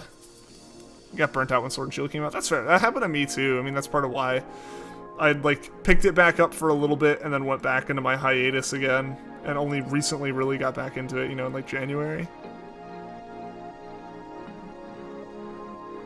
Nice work. Yeah, no problem, man. Wish I could have helped you earlier today. I was just in the middle of work.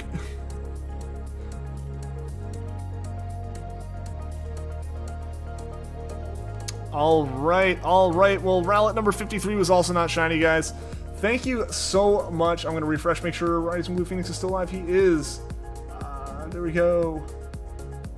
There we go. But yes, so thank you guys so much for watching the stream. Thank you to anyone that liked, anyone that subscribed. Jomo was the most recent subscriber. Another subscriber closer to our sub goal. Again, just thank you everyone for hanging out in chat. It's always so much fun talking with you guys. We're going to be going and raiding Rising Blue Phoenix here, another amazing streamer. Definitely go show him some love, show him some hype. And we'll be back on, at least on Friday, maybe tomorrow. I'm still going to figure out the whole lunchtime streaming thing. And until next time, guys, take care.